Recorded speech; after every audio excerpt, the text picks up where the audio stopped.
Listeners, lend us your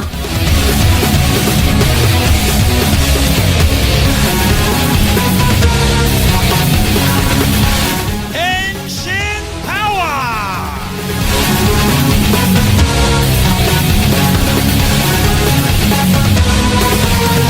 Today we're discussing Kamen Rider V3, episodes 46 through 52.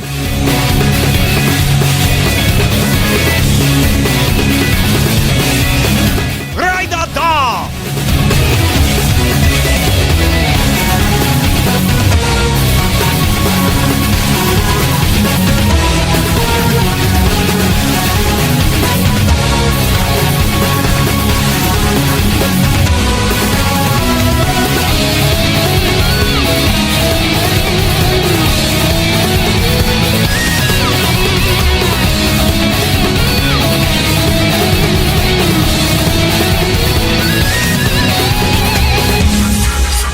Welcome, listeners, to Henshin Power V3, where three friends have 3 minutes to talk about tokusatsu. I'm Nathan, a.k.a. the TsuBro.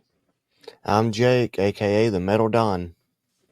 And I'm Chris, a.k.a. Sentai Guy. All right, guys, this is actually kind of exciting. This is the end of our first chapter here on Henshin Power. How you feeling about it? Excited. Feeling good. Because it's over? Kinda, yeah. Yes, my journey through Kamen Rider is going on hiatus. I can't say it's over because Metal Don's doing it to me one more time. Oh, well, and there's actually a connection between what we just finished and the next one that we do. I'm not kidding. When we get to the like the factoid section here, but was I right? There actually is good Kamen Rider in the world. There's okay Kamen Rider in the world. Oh, It wasn't bad. It wasn't bad. The first few episodes were fantastic. The last few episodes were fantastic. The meat was a little bit spoiled in the middle. Ooh. Well, I'm going to be honest with you. I can make the same argument about Sentai and Power Rangers. Yeah. Sure. They budget a lot of money for the beginning. They budget a lot of money for the end, and I would argue that there were better scripts in a lot of the Sentai Power Rangers I've seen than it was in the middle of this. But it had a strong beginning and strong end.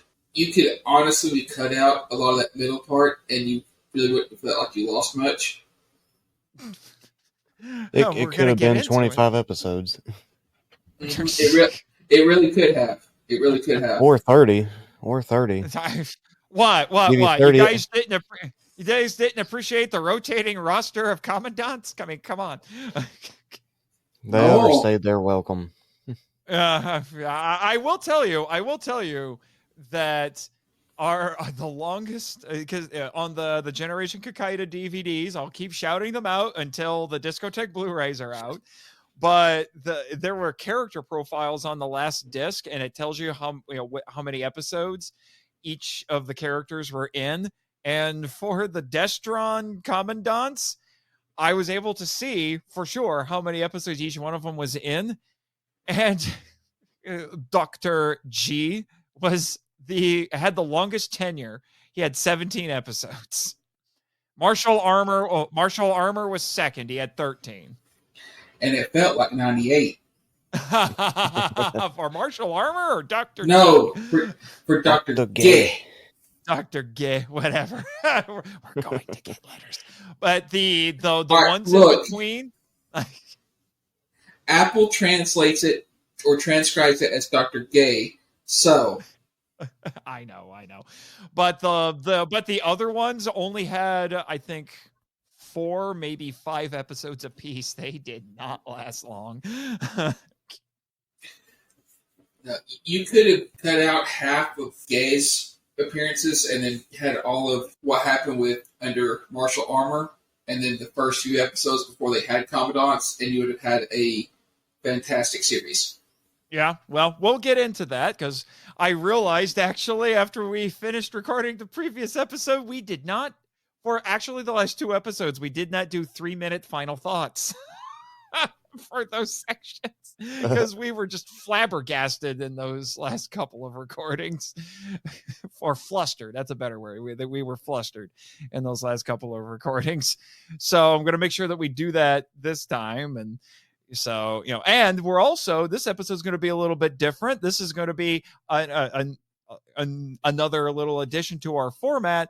We will do awards for this batch of episodes, and then we will give awards for the entire series, picking from our previous nominees for each category, which I'm looking forward to. All right. Well, it is time to do some more introductions here for the final time on Kamen Rider V3. All righty. So I don't have any more tidbits on the production of the show. Once again, shouting out the Generation Kakaida DVDs.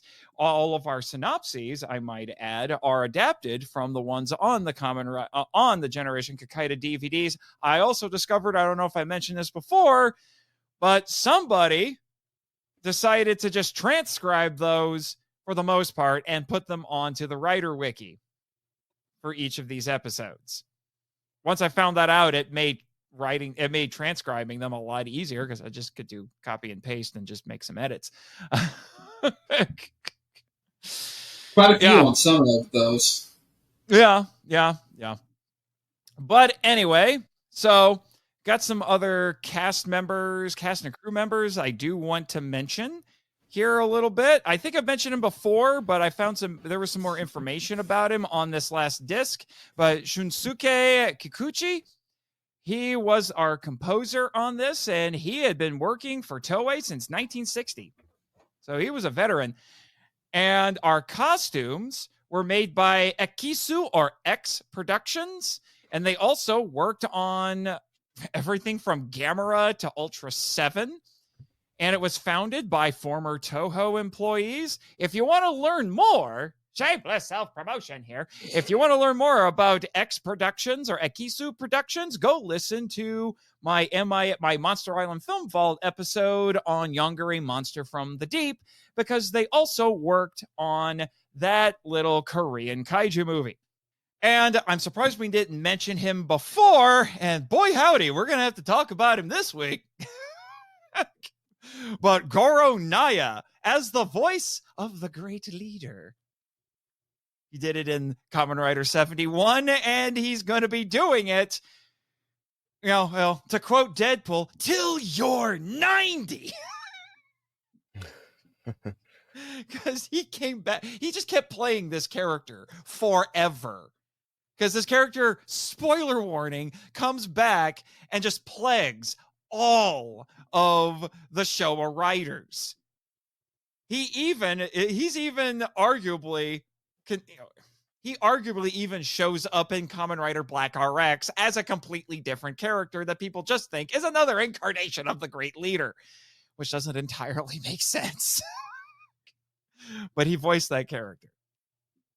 Yeah, I'm going to chalk that one up. Yeah, I'm going to chalk that one up to Ben Theory.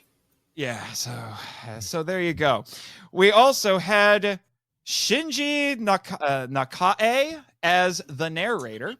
He was also the narrator for The War in Space. Not the only connect. Huh? This isn't the only connection to the Monster Island Film Vault in this set of episodes either. No, there's got to be more. that Toho movie that was Toho trying to make Star Wars, and from whence we get the great Jimmy from NASA. Go listen to the Film Vault and you'll understand. He was also the narrator in Kamen Rider 71, Alien Metron, and Ultra 7, and interestingly, he got a promotion. He wasn't just the narrator, he got to be a writer. He was the voice of Kamen Rider. I don't know if it's supposed to be ZX. I think the official pronunciation is Z-Cross. It's probably Z. I would go with Z Cross because to do it the other way is to Americanize it, and they don't do that. Yeah. So it's Z Cross. Yeah. Now, I also have a handful of fun facts and trivia to go over, but given how this show ends, I felt it was necessary to bring on a certain, shall we say, skull-faced supervillain to talk about these fun facts. Oh, yay. Oh, you're getting excited, are you? All right. So just let me step aside here really quick, and we'll bring him on. Hello, you bumbling boobs, you royal boobs. Hello. Hello, sir. What is your name? I'm the Metal Because Don. Marchan didn't tell me anything about who the rest of you are. I am the Sentai Guy, sir. That's not even your real name. Good enough for you. Well, It's not even your real face. Oh, shut up, you ridiculous redneck. Your silence tells me we need to start getting on with this. So, remember, Kikuchi's favorite composers included Bernard Herrmann and Miklos Rosa, who both worked on Harryhausen films. Kikuchi liked peculiar instruments and Western-style arrangements. He was loaned out to Daiei, where he worked on several Gamera films, among others, and they all sucked. And Shochiku for the likes of Gokei, the Body Snatcher from Hell. I love that film and that fella. And Genocide, aka War of the Insects. There's a typo in there, Marchand. You suck. Remember, music from the first series was reused to create continuity, not because of budget. Yes, because I did not give them enough money for this. Kikuchi composed for many anime and tokusatsu, including one of Sentai Guy's favorites, Dragon Ball. Indeed. Any comments on that? No. You're a fool. And also for the tokusatsu series, Iron King and Hurricane Polymer, which was started as an anime and now has a tokusatsu movie. Remember, the abandoned building in episode 46 was an uncompleted apartment complex discovered by producer Toru Hirayama for Kamen Rider 71. It became a fixture of tokusatsu TV productions until it was demolished in the 1990s. I might have blown it up myself.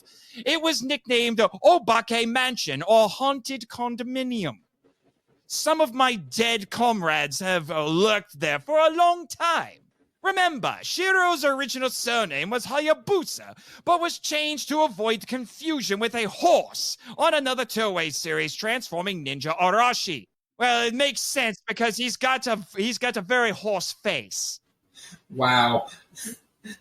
Remember, Kaijin who didn't make the cut included Magnetic Firefly and Bee-Saber, which is no surprise they were defective to begin with. Destron was originally called Destroyer. We had to workshop that name and determined that Destroyer was just far too generic and would not inspire fear in the likes of these fools right here. So is Bee-Saber the cousin of Bee-Woman, your finest creation? We don't talk about Bee-Woman. You might not, but we do. Yes, I know, because you are a pair of man-whores who can't get over B-cups. Remember, Joji wears Ken's denim jacket, and it is Sakuma, by the way, not Satsuma. I'm sure that makes the Metal Dawn quite angry. I know he loves this character. I did. I liked him a lot. I wish he would have stayed. Yes. How unfortunate for you. Remember, Yoyogi Stadium, where the Destron leader, as in me, arrives, was built to host the swimming competition for the 1964 Olympics. It often appears in other tokusatsu. Remember, Takao Nagaishi, the writer of episode 49, was the assistant director and sometimes writer on many of Toei's Toku productions. He also directed Master Rider I, which I believe has some connections to the Metal Dawn. That was your first ever podcast, correct? That was. It was with You your still suck. roommate. I know. Roommate? No. Who are you talking about? I am the Destron leader. Oh my gosh. Royal Boob! Remember, Kazumi Kitahara, the country girl in episode 49, also played Zone Angel in Zone Fighter. I hate that guy. Remember, the 26 Secrets was originally developed for Kakaida and was implemented better here. It was dropped as Kakaida went on, because Kakaida sucks. Remember, it was also... How dare you interrupt me? Well, the writers did it all the time. I'm just following their example. The 26 Secrets got dropped here, too. We never got all 26. I should mute you for daring to interrupt me. Be glad I let you speak, or else I would have your tongue ripped out, like that poor chameleon fellow. Remember, Goro Naya was also in Astro Boy, the man who voiced me in this glorious show. And also Kimba the White Lion, Lupin III as Inspector Koichi Zenagata. I hate that guy. And Space Battleship Yamato as Captain Juzo Okita. He also voiced Ultraman Ace. I hate him. Eon King and Kamen Rider Black. I love that guy. And Grand Lord Crisis in Kamen Rider Black RX. No one is quite sure if he is actually me, but then again, I don't even know what the hell I am. He also dubbed for Clark Gable, Charlton Heston, John Wayne, Rick Jason, Lee Marvin, and Nick Adams, which makes a certain Jimmy happy. So when he needed to be dubbed for those 2 movies that he was in, that was the man who dubbed him over. He was also one of the overlords in Kamen Rider V. I love those guys. Remember, Miyachi thought martial armor was a waste of Bunya's talent. He was right. Remember, Hizuru Ono, who played Junko, was still in high school during the show and would skip classes to shoot.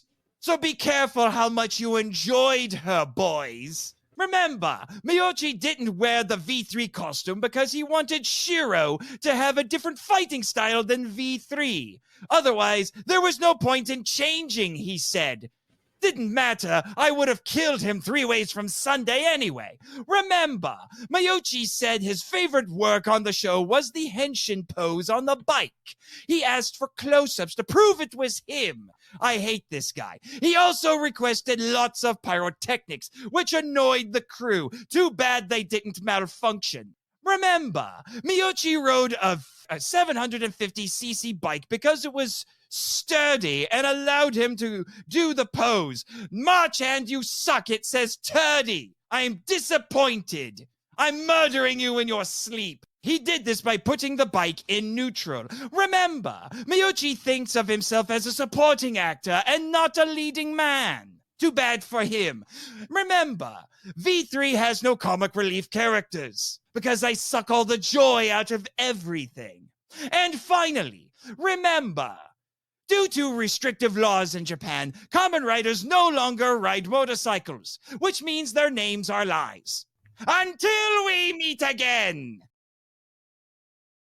Hold on, Destron Leader. I need to fact check you because you were quite the comic relief character.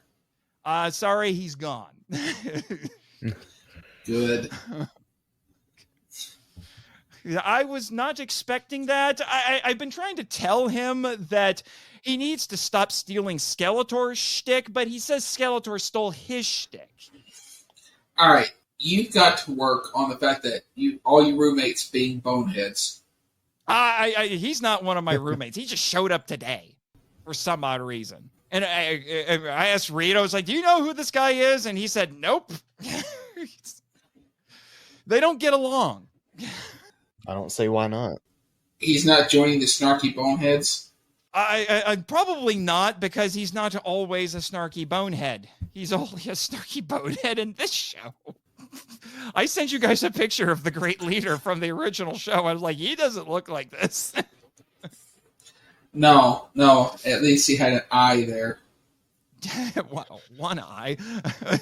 Anyway. I said an eye, an eye. All right. There's one little factoid he left out because he's too angry to talk about his arch nemesis. But I did find overheard you brought it was like, hey, they didn't even have all 26 secrets here. Yeah, I found a complete list, and there are 5 that are technically not in the show. they appeared elsewhere. Would you like to hear a full list? Why not, sir? Go ahead. All right. Well, here we go. Hopefully the writer wiki cooperates. Thank you for scrolling down. Okay. So, number 1, Double Typhoon, which we did see in the show. Number 2, Super Sensitive Antenna, which we did see. Number 3, V3 Hopper, which we saw multiple times. Number 4, Rider Henshin Kick, which we did see, but Shiro uses a similar move called the Kaiten Kick. But that was in the movie. It was in the Super 1 movie. Number 5, Special Armored Muscles, which we did see in the show. Number 6, the V3 Screw Kick. What gets to me is that some of these are his special attacks, but apparently not all the special attacks are the 26 secrets. It's weird. It's like they said their 26 secrets, stopped announcing them, and meant some of the other special attacks to be part of it, but then it gets retconned later. I don't know. Number 7, Special Spring Muscles, which are supposed to be able to withstand 10 times the force put against them. But the armored muscles, it says, calling on the power of Double Typhoon, Special Armored Muscles, form a powerful resistance. It's the same thing. I don't understand.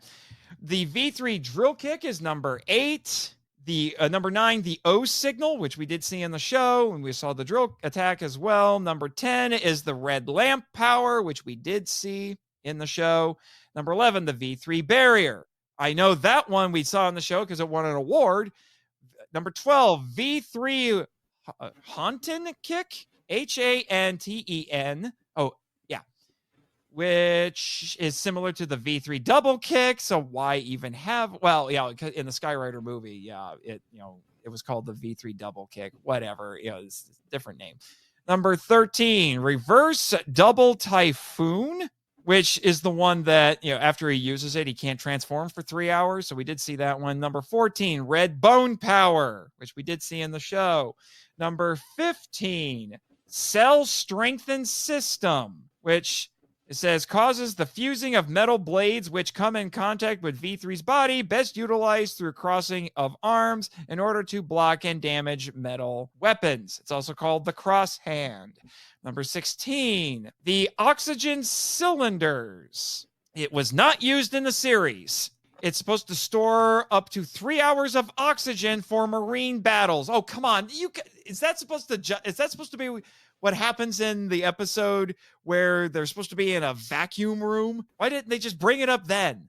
So I would argue that it was actually in the series, but whatever on that.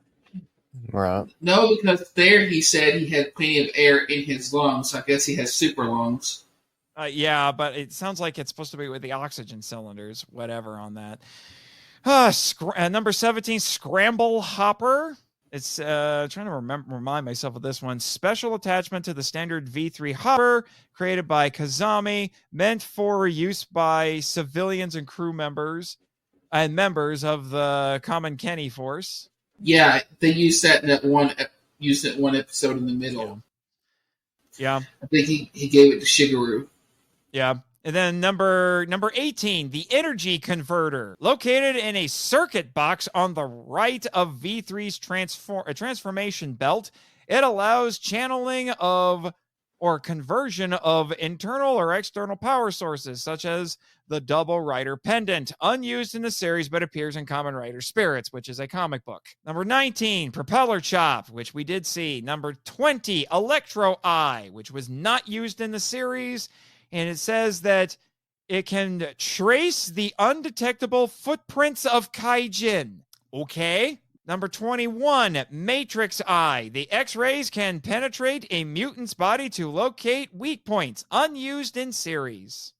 I guess the argument could be made that he may have used them without us knowing. You really could use that against Rhino Tank. Yeah, you would think. Number 22, Freezer Shot. It says it pulls full internal power to focus a sub-zero effect on an opponent or object shot from the antenna. So his little antennae. It was not used in the series, but it's in a video game called Kamen Rider Battle War Genesis. Do his super sensitive antennae? I guess. Number 23, gliding muffler. That sounds like somebody's punk band. Could be yours. It was not used, huh? I said it could be yours. But the gliding mufflers. Yeah, it says the mufflers on the back assets in guiding V3 while flying or gliding to Earth.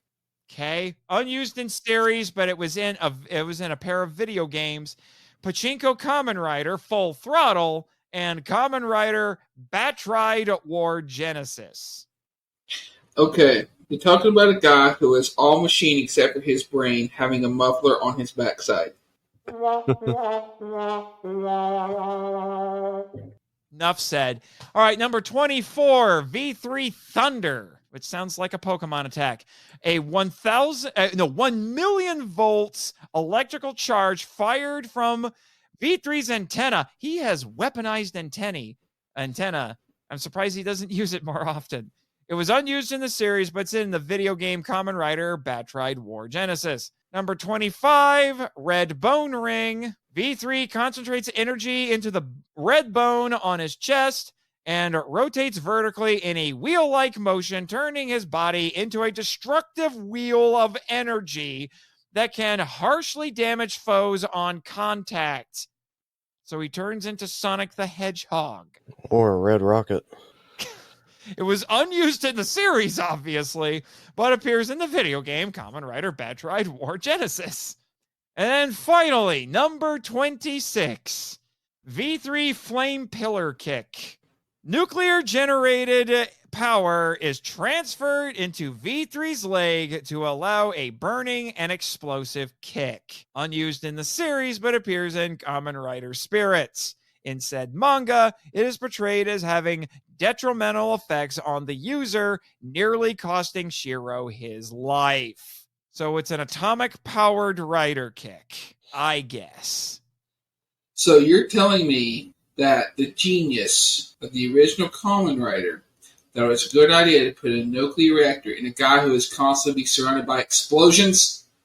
You know how Reed Richards is the world's dumbest smart guy? Yeah, Hongo's giving him a run for his money. Yeah, IQ of 300. I don't know. Maybe it was an upgrade that Shiro gave himself later. We don't know. IQ of 300, common sense of a potato. It's a trade-off. What can I say? Anyway, so those are the 26 secrets, in case anyone wanted to know. And yes, about 5 of them were not in the show. So if you thought any of those special attacks counted, I guess they don't. Okay. So, are we ready to get into this, gentlemen? If we must. All right. First up, we have episode 46, Riderman, Where Will You Go? Or in Japanese, Riderman yo Doko I Yuku. Originally aired December 29th, 1973. It was written by Ikuru Suzuki and directed by Itaru Orita. Again, the synopses are adapted from the Generation Kakaida DVDs. Who wants to take this first one? I'll take it. Okay. Pinned against a cliff by a bulldozer, V3 uses his reverse double typhoon to save himself and infiltrates the Destron outpost. He saves Joji Yuki, who is trapped in an execution chamber, but Destron mercilessly pummels V3, who is injured in his battle with Rhino Tank. Yuki finally sees Destron's cruelty, but will he rescue V3 or the kidnapped children? Which way will Riderman go? Henshin! I remember there was one part about this episode I did like. V3 was exiting, I can't remember if it was a building, but he left like he was Superman. He threw his arms straight up in the air and jumped out. Yeah, I think that might have been where I have this note that says, did he teleport? He's outside now that he transformed. Yeah. So we still got Riderman being accused of a traitor, and Marshall Armor is still trying to execute him. Yeah, and we start finding out as these episodes progress that apparently Joji is a big deal in Destron. That he is. You got anything, Chris? Yeah, well, we're led to think he was a big deal. We'll have to discuss that in a later episode. But what really stood out for me is I just liked how Rhino Tank was just kicking the crap out of Shiro, and it was actually showing he was showing the effects of the battle. Yeah. Can we talk about the scene with the spike room? Which, on one hand, was horrifying because they actually had one of the spikes go into his cheek, and I'm like, yeah. That made me cringe a little bit in a good way, but then I cringed in a bad way because those spikes are clearly covered in tinfoil. Yeah. you can tell. You can tell the budget for this show went into the kaijin costumes. Yeah. Right. And into Hurricane, because his motorcycle looks really good. It does. Yeah, and then we have more of Shiro cauterizing wounds, this time with a candle. I guess healing isn't one of his superpowers. Okay, here's my question. He has repeatedly stated the only thing that's left of him that is organic is his brain. So why does he register pain? I don't know. I have a feeling that he's just saying that because it doesn't really make sense. I've always assumed that Shiro and Riders 1 and 2 are they have cybernetic components, but they are not just brains in a jar, which is different than the manga because Hongo ends up basically a brain in a jar. That manga was freaky. Yeah. But also, I love how Destron sends letters and that they have their own stationery.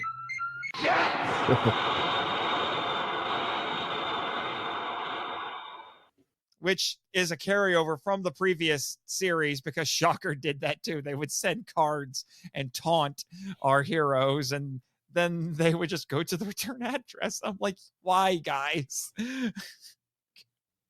Why?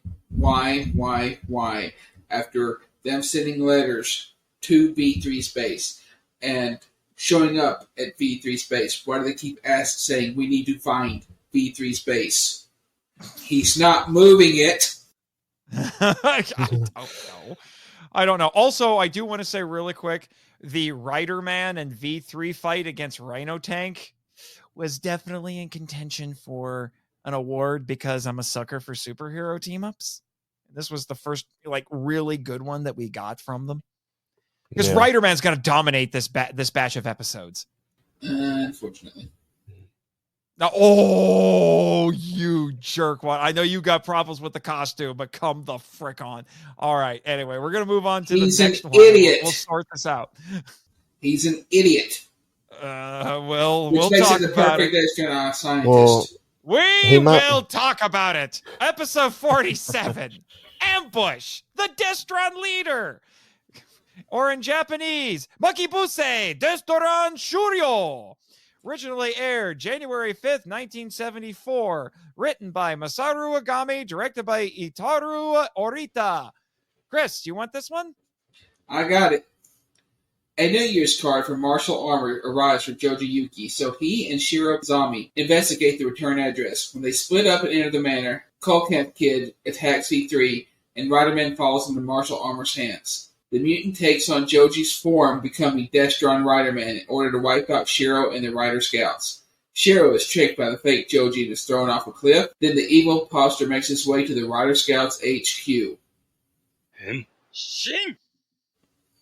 Like I said, why do they act like they don't know where it is when they're sending Joji fan mail there?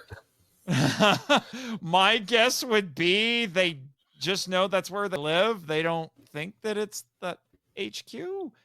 But then again, they also know that Joji is Riderman and Shiro is V3, and they don't take advantage of this as much as you would think. And yet, Junko still doesn't know. The bad guys know. You would think, you know what would have been the most brilliant troll move? the Destron leader sends this New Year's card, which, by the way, the reason why it's a New Year's card, I think because Christmas was at least acknowledged in the previous episode, or in the episode before that. Yeah, I think it was the episode before that. But New Year's is a much bigger deal in Japan than Christmas is. Despite the fact that everybody goes and gets KFC, which, we should totally do that for Christmas. We should go get KFC in true Japanese fashion. But yeah, I would, if I was a Destron leader, I would put a little thing in there. Just like, P.S. By the way, Junko, Shiro is V3. Right. I don't know why they never just said who he was so everybody would know. I don't know. Well, maybe because they've seen him transform in front of her and thinks that she already knows. I don't know. But anyone want to go to a Destron New Year's party? Not really. With the black hooded KKK where they play evil musical chairs. That cracked me up. I'd go with the Tusk Tribe. Okay. I have a quick question. Where did the second Cold Camp kid go? I don't know. Because you see him run past Destron Riderman. But yet later, he is Destron Riderman. So where did the second one go? They said that they had to do surgery. I was like, did you do surgery on one of the goons? Okay, but then it's just the kaijin's like, why'd you have to do surgery? The kaijin have the ability to just magically disguise themselves, and the goons can do it. You make no sense! It's almost Rantmaster worthy. It might be Rantmaster worthy. I don't know. But we also start... What? I will say this. Do not cross martial armor. No, because his definitely don't. His vengeance knows no limits. You don't even want to look at him the wrong way. Sure. Yeah.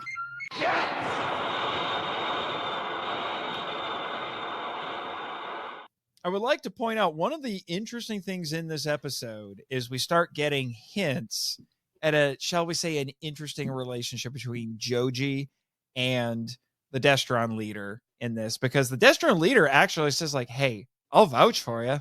I know Armor doesn't like you, but I'll vouch for you. And that, then that gets developed a bit more later. I think this was in contention for an award, but I love this little exchange when Destron Riderman, I'm also thinking it's like, you had 6 Shocker Riders. You make one evil rider and you think that this is better? Okay. But anyway, they go disguised as Joji and with some of the goons, and they have this little exchange with Tachibana and Junko. By the way, Junko is beautiful in that kimono. Just saying. Mm-hmm. But yeah, they ask, where's Shiro? And then I think it's Destron Riderman says he's waiting for you. They ask where? He says in hell. And even then, they still think he's joking. It's like, oh, you're funny. It's like, no, you're going to hell. Like, what? Is it just me, or has Tachibana been a little less cool on the second half of this series? He has. He kind of he kind of stepped back a little bit. I wouldn't say he's less cool. He hasn't been as physically involved because V3 had the help of the other writers, and then not long after that, became Riderman. So he was more focused on training the Rider Scouts. Yeah. But when he was needed, and he needed to show up, man, he was big dang hero. Yeah, he was. We also get a hint because we get to actually see the Destron leader in this. And I'll get into it a little bit more in the next episode. But sort of. Yeah, sort of. But we get this is the closest that Martial Armor really gets to doing anything disturbingly occultic, where he has this chant and makes reference to the unholy form of the Destron leader. Okay. And we have quite a cliffhanger in this. Although I did find myself wishing that we didn't just have to shoehorn a kaijin into this, because I'm like, Destron Riderman is enough to carry this episode. Coelacanth Kid or whatever felt so shoehorned in this. I'm like, you could have dropped him and it would have changed almost nothing. Yeah, and like I said, it was, there was a lot of good in the episode, but there was a lot of mess too. Yeah. All right, on to episode 48, which is titled, Look! The Face of Destron Leader. It's just Nice. you have to point when you do it. Look! The Face of Destron Leader. Or in Japanese, Mita! Destron Shuryo no Kao. Originally aired January 12th, 1974, was written by Toru Hiroyama and Seiji Abe, directed by Itoru Orita. Our synopsis goes like this. The great leader, overlord of Destron, arrives in Japan. When V3 and Riderman go after him, they fall into a trap. It's a trap. Is anyone surprised? Of course. Yeah, No. of course. Yeah. Meanwhile, Destron mutant Thorn Starfish puts into action his plan to annihilate Tokyo. In the grip of suffocation, V3 and Riderman are saved when Tobei Tachibana comes to their aid. V3 and Riderman fight Thorn Starfish, but when V3 turns to take on the Destron leader, Riderman suddenly takes a stand to defend him. Henshin! Yeah, this is the one where we really see what's going on with Joji, and we find out that it's not just a loyalty thing to this organization. We find out it's because basically he was an orphan on the streets, and the Destron leader took him in. And he was suicidal. Mm-hmm. It's I never would have thought there would be a shred of nuance with the embodiment of all evil, but there you go. Well, no, I think it actually enhances his evil because he actually preys on people who are actually desperate. Because later on you will see a country girl who she looks like she's full of hope, but the thing is she's actually desperate to help her family. Yep. Yeah. This was honestly, I think this ended up being one of my favorite episodes. We also had this, the cliffhanger was like, oh, we're going to see the Destron leader? We guys are going to see, which I'm sitting here and I'm thinking, okay, there hasn't really been anything in the show that says that the Destron leader is different from the Shocker leader. In fact, in the very first episode, he says he is the same. But they're trying to make a big deal about, seeing his face. And I'm thinking, didn't Hongo and Hayato tell you? They saw what he looked like. Come on. And, I didn't know, spoiler warning, that he was going to look different. And this is even his final form.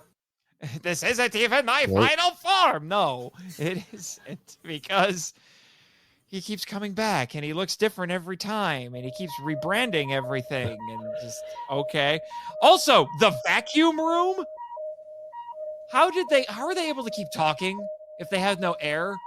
How can V3 just magically keep that much, keep usable oxygen in his lungs? He must not use it up nearly as fast as normal people, because I think the most you can hold your breath and not have permanent brain damage is maybe 5 minutes. Well, he's a cyborg, but also they weren't. That was more like a narration. They were using Morse code. Don't you remember the tapping? Yes, I was fine with that, but they were still talking with each other before that. Which does not work in a vacuum because it eliminates vibration. Yeah, you would think. But we also find out that our heroes are so strong they can turn concrete into cardboard. And we had giant starfish. Oh, jeez, the starfish. We could have renamed this episode. So we could have renamed this episode Attack of the Giant Killer Starfish. Has anyone here ever seen the original Star Trek series episode Operation Annihilate? Nope. With the little melty parasites. I can't. I'm not recalling that off the top of my head. I haven't seen all the. That's the one where one of them flies at Spock and gets him in the back. Oh, okay. Yeah, the starfish were giving me the same sort of vibes as those parasites. I will say this: the little starfish are weird, but as far as the actual kaijin goes, I actually liked how his design was true to what a starfish looks like, and I actually like how he uses how his head can detach and he can attach to somebody else to suffocate him. I thought he was actually a really innovative kaijin in that way. Yeah. Also, Yeah, apparently the Destron leader has a special squad of goons just for himself. They dress like Nazis. Yeah. Okay. I don't know why you got special good, but it's kind of surreal seeing guys wearing luchador spandex with a hat and an SS uniform on top of it. I'm like, you realize how surreal this looks? I think they're meant to be like the generals of the Destron Goons because they actually give Shiro a hard time fighting. In fact, they were pretty much beating him down at points. Yeah. I'm guessing there's some sort of honor guard. Yeah, honor guard, might be, they're definitely tough. Yeah, which is not what I typically expect from these goons. Anyway, on to episode 49. We're in the home stretch. Getting to the home stretch anyway. All right, episode 49. A gunshot rings out. Kazami Shiro falls. Or in Japanese, Jusei Ipatsu. Kazami Shiro Toru. Or Tauru. Originally aired January 19th, 1974. Written by Takao Nagaishi. Again, who also directed Master Rider the First. And was directed by Isaku Uchida. Take it away, Metal Don. Destron mutant Chameleon shoots at Joji Yuki, but Shiro Kazami takes the bullet. Soon, Shiro is unable to control his strength and becomes a menace. Meanwhile, Chameleon's human form uses a naive country girl to ensnare the vulnerable Shiro. In order to remove the vital bullet from Shiro's skull, they must infiltrate Destron's Tokyo outpost, but Martial Armor and Chameleon are waiting to welcome them. Henshin! So, one thing I want to know is, how did Tachibana know where they were at to rescue them? He's Tachibana? I guess. Also, we're talking about a literal chameleon, not the Spider-Man villain. What I want to know is how Shiro got shot in his organic brain and lived. Well, he's also so hardcore, he can have surgery while standing up and awake and blocking a door. That we'll talk about that. But I have that's to getting say, an award. I was like, Rant Master? All right. No, one thing I do want to bring up, I love the premise of this episode. Because I think we as superhero fans take it a little bit for granted that our super strong characters have such a mastery of their strength that they almost never hurt anybody or damage anything. Right. And in this, that self-control, that apparently very disciplined self-control that Shiro has is taken away from him. Yeah, so now he's afraid to even touch anybody. Now, how he doesn't cave his own skull in at a couple of points when he's got running his hands through, he's wringing his hands through his hair. I'm like, oh, okay, but whatever. That's one of those things where they play out the fact that he's completely cyborg except for his brain, and at other times he feels pain. I don't. Unless it's like a phantom effect. Yeah, like a phantom limb syndrome sort of a thing. But still, I love this premise. I love this premise because, like I said, it plays on something that we take for granted. Unless his nerves are connected to him still. Yeah, and we get some really good performances from a couple of our cast members here. Miyachi is doing really great as Shiro, and we get Tachibana is really stepping it up in this. Yeah. I loved it. Yeah. Again.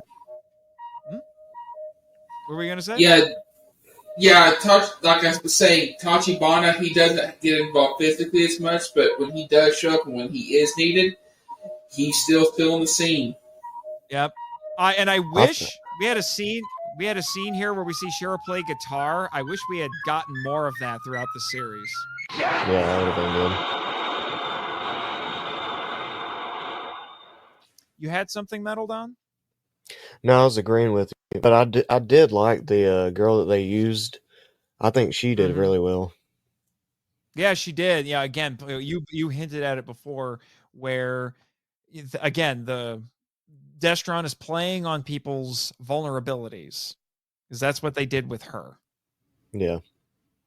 How these people don't realize just how evil Destron is until later, I don't know. We didn't talk about that because in the last episode, because Riderman takes a shot for the Destron leader, and Shiro's like, "Why the heck did you do that?" And he's like, "I did it on impulse, and it's because they rescued me when I was young and suicidal, and you know, they told me they believed in me, and that's why I was rising up in the ranks." And yeah, I have to say that I don't know how effective Shocker was, but even though Destron never really achieves their ultimate goal with each plan, the amount of damage and the actual total of casualties is actually catastrophic. It is. Because they killed half of Tokyo at one point, and then in their final assault, it's worthy of being called an actual attack. Right. All right, let's move on. We're getting to the end, fellas. Episode 50, A Little Friendship, or in Japanese, Shisa no Yujo. Yujo. Originally aired January 26, 1974, written by Kimio Hirayama, directed by Isaku Uchida. Take it away, Sentai Guy.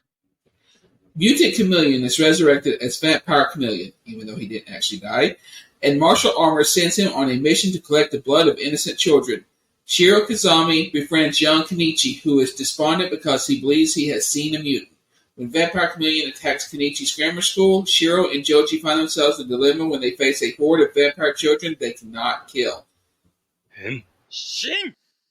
Holy crap, what a good episode. And that kid was awesome. Yes, he was definitely not a common Kenny. When I read that synopsis, I originally went into this kind of dreading it a little bit, because I'm like, oh, great, another Shocker school. And, doing horrible things to children and mind control. Oh, but it managed to take what ended up being a very tired premise from previous episodes and from the previous show, and did something interesting with it. And I'm like, wow, yeah, weaponize the children. They're not all that effective, but the fact that they're still trying to weaponize the children. Yeah. Wow. I love the way they looked. Mm-hmm. I really think that would be a cool movie. Yeah, the forward-facing fangs is a carryover from the Batman, or Man-Bat, whichever you prefer, from the original Kamen Rider. It must be a Japanese thing. I'm Batman. They also had a Spider-Man, but anyway. I thought the children were actually pretty effective what they were trying to do, because they were forcing the riders to be in retreat and actually giving the Kaijin of the Week more chances to succeed. Mm-hmm. Yeah, and did anyone here feel at least a little bit sorry for and yes, he didn't die. He actually ran away in the previous episode. He was reconstructed, not resurrected. Anyone feel at least a little bit sorry for him because he gets his tongue ripped out? No, because I don't like what he was doing to those kids. No. I get it, but I did cringe a little bit. I was like, oh, that looks painful. I cringed. I'm like, ooh, that looks painful. Good. Good. So, suffer some more. I liked how his eyes Yep. would light up and spin. Oh, that was an awesome. amazing suit. That was It an was. amazing suit. Yeah. And then whenever he's like, my tongue, he's like, I'm gonna rip it right out of your head, and then does. I'm like, yes. Yep. And we have another musical instrument thing here. We find out that Shiro can play a harmonica because the kid can play a harmonica too. He's an orphan. He feels a kinship with him. He doesn't say that. I love the acting with that, where he doesn't just come out and say, "Oh yeah, my parents died too." It's just a facial reaction to let the audience know. That scene was fantastic.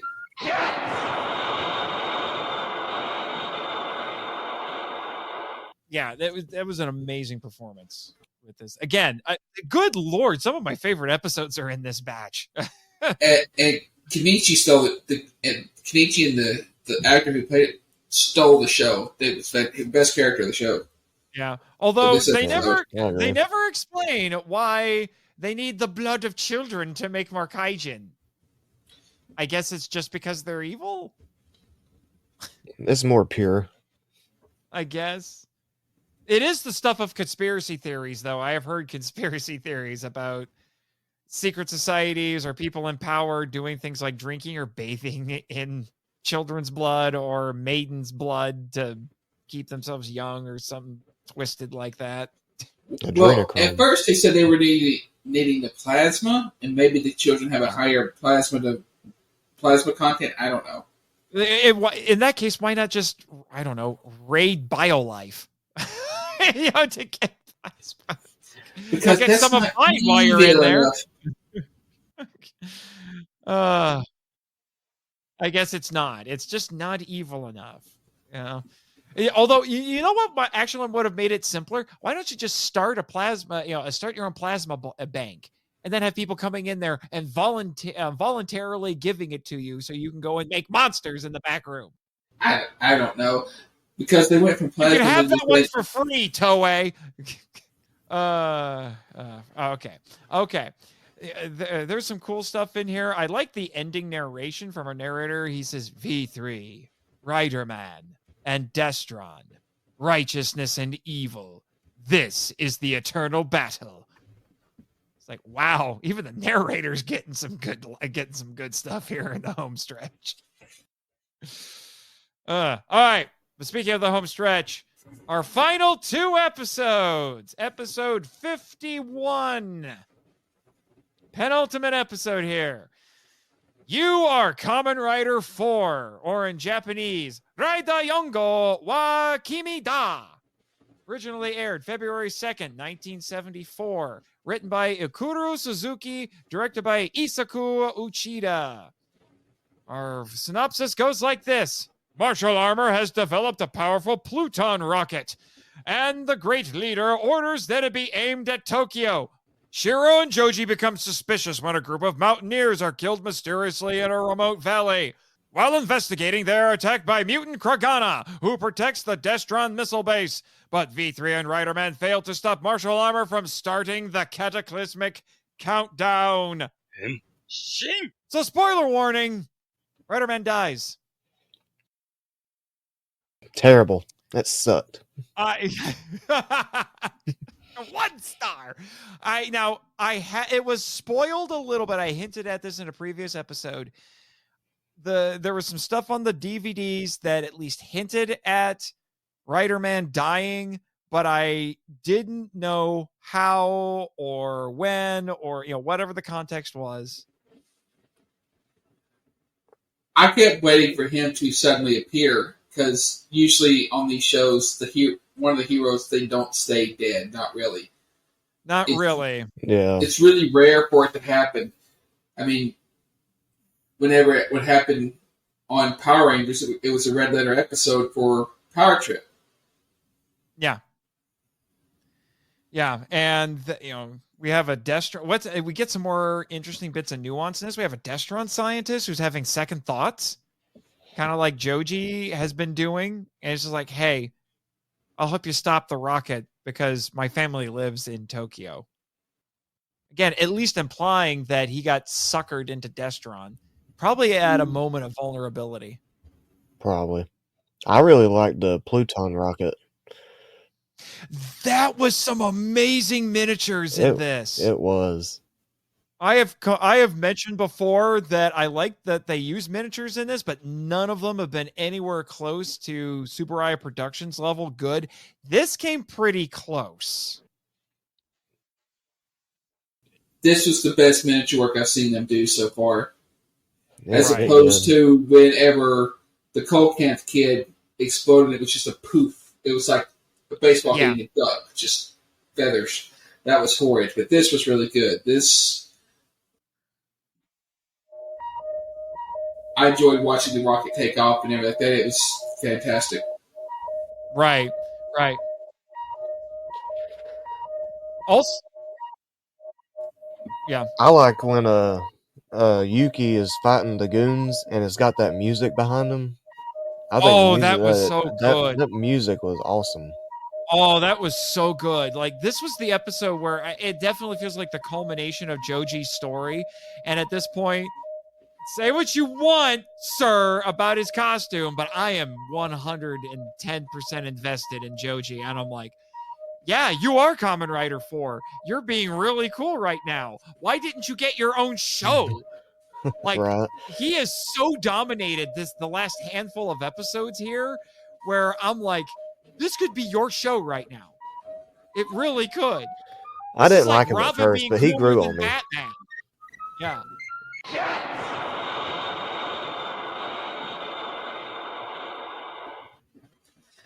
My only complaint about the character, and it actually kind of fits in with him being a Destron scientist, is for a guy who is so smart, man, he can be dumb as a box of rocks when it comes to traps. My God. A little bit. Also, spoiler, it's revealed in this, it was kind of predictable, but we find out that Kragana, okay, it's a crayfish. Really? A crayfish? It's actually martial armor, and I'm like, a crayfish? He's a crayfish. Okay. He looks so cool as martial armor, and now he's a crayfish. Why wasn't anyone a scorpion? In fact, there wasn't even a scorpion monster. The symbol of Destron is a scorpion. Spoiler warning, the great leader doesn't even look like a scorpion. Nope. Missed opportunity. Just saying. Why? I mean, they're even located in Scorpion Valley. I looked that up. There is no Scorpion Valley. It's just a cool name. Is martial armor the great-great-grandfather of Commander Crayfish? Maybe. I don't know. I don't know at this point. I was just a little disappointed. It's like that he looks so cool, and then you find out, oh, his motif is a crayfish. It's like, you know what? Just go find Gambit and just let him go nuts. He's like, I'm gonna get that crawdad. Moshari. But the suit, even when he's transformed, looked good. It looked good. And I actually like the fact that he had that dissolving foam that was so popular in Shocker. That was actually his main attack. And I'm like, oh, that's cool. So yeah. He has a puke attack. All right. By the way, I won't get too much into it. I'll save it for a little bit later in the episode. But spoiler warning, despite Joji dying in this, it is not his final appearance. He comes back a lot. And I did check the writer wiki to find out how, and well, it's a magical place. So on to our, I bet they hung out for a little bit. Coulson's like, how'd you get here? A Pluton rocket. Oh, stabbed in the back by a Norse god. Yeah, that's every other Wednesday for me. All right. On to our final episode 52, The Last Day of Destron. Spoiler warning. Or in Japanese, Destron Saigo no Hi. Originally aired February 9th, 1974. Written by Ikuro Suzuki, directed by Isaku Uchida. let's try something a little bit different here, gentlemen. How about since this is our final episode, how about we each take a turn reading a sentence from this synopsis? Sure. Okay. Although now that I look at it, this is one heck of a run-on sentence, so maybe not. Good Lord, this is a run-on sentence. There's 4 lines, so... Yeah. Okay. Well, yeah. It works. The Metal Don can take the first and last. Okay, actually, now that I look at it, okay, I see 3 sentences. It's just that the middle one. Oh no, okay, never mind. I see separate sentences. I was screwing around with my own head. All right. Okay, I'll start us off. The Great Leader initiates Operation D, a final all-out offensive to seize control of Japan. Destron revives Deadman Bat, Fireball Walrus, and Plantangen, who attack Rider Scouts HQ and kidnap Junko and the Scouts. Meanwhile, Shiro Kazami has discovered Destron's headquarters, where dwells the Great Leader, but the mutants bury him in a mound of dampening power made from special alloys. Even if V3 escapes their trap, Kragana awaits. Henshin! All right, let's just skip ahead to the end of this episode. Who would have thought that Rito was in charge this whole time? Rito, I thought it was a baby Kong. Yeah, it's a baby Kong. Yeah, it kind of looks like that too. I remember that was one of the episode titles I considered. It was Rito all along.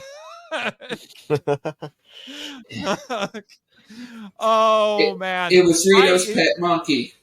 Yeah, or something. That was so surreal. I was like, again, they're building up to seeing the Destron leader again, and I'm like, I already know what he looks like. We saw the hooded version, which was freaky enough, and I like that.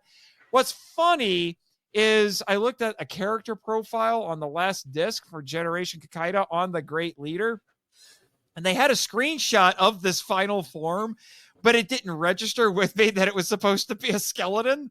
I just thought he was in some sort of weird white armor. And then when I watched, I'm like, what? He's like a 9-foot tall skeleton? What in the actual Christian hell is going on? And then you see like what looks to be his heart inside the skeleton, heart. and it. It's ironically, the Destron leader has a big heart. But then this ooze comes out of it, and V3 says, "Oh, that's your true form." Then he busts up with the skull, and it turns out that there's a pre-recorded player, which means he predicted everything that V3 was going to say and had a response, and even knew how long it was going to take him to say it. Yeah, which is just crazy because he's doing things like, "I am a god of death." It's just, this whole final confrontation was crazy. It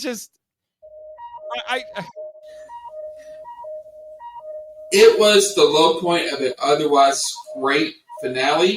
Operation D. It is so hard for me not to chuckle. I said Operation D. Oh, what? But it's supposed to be D. I said D. Operation D, as in Dawn. As in Destron. Yes, Destron, yeah, but the damage they actually do to Tokyo and to Japan, it's actually rather devastating. So even though they don't succeed in destroying V3 and taking over Japan, the results were pretty catastrophic. Destron wasn't an actual failure. Yeah. That model work they used looked good too. Yeah, I want to say though, I thought it was a little bit of a missed opportunity unless they just didn't have the resources, but they brought back Deadman Bat, which was Archbishop Wing.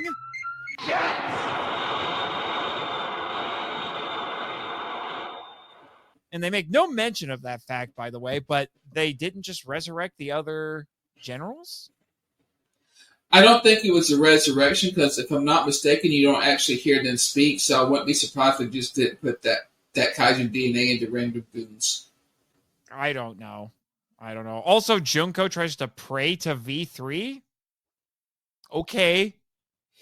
That's a little crazy. Even Lois doesn't pray to Superman, but sure, Junko. Oh. We're not in love with him. Not at all.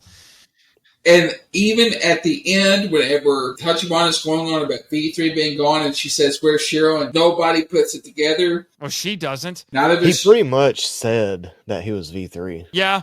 Because he said whenever like evil comes back, he'll show back up. Yeah. I mean. Yep. I'm just going to throw this out here really quick. Martial armor reminds me of Bill Genia from Kamen Rider Black. Once you guys see it, you'll understand.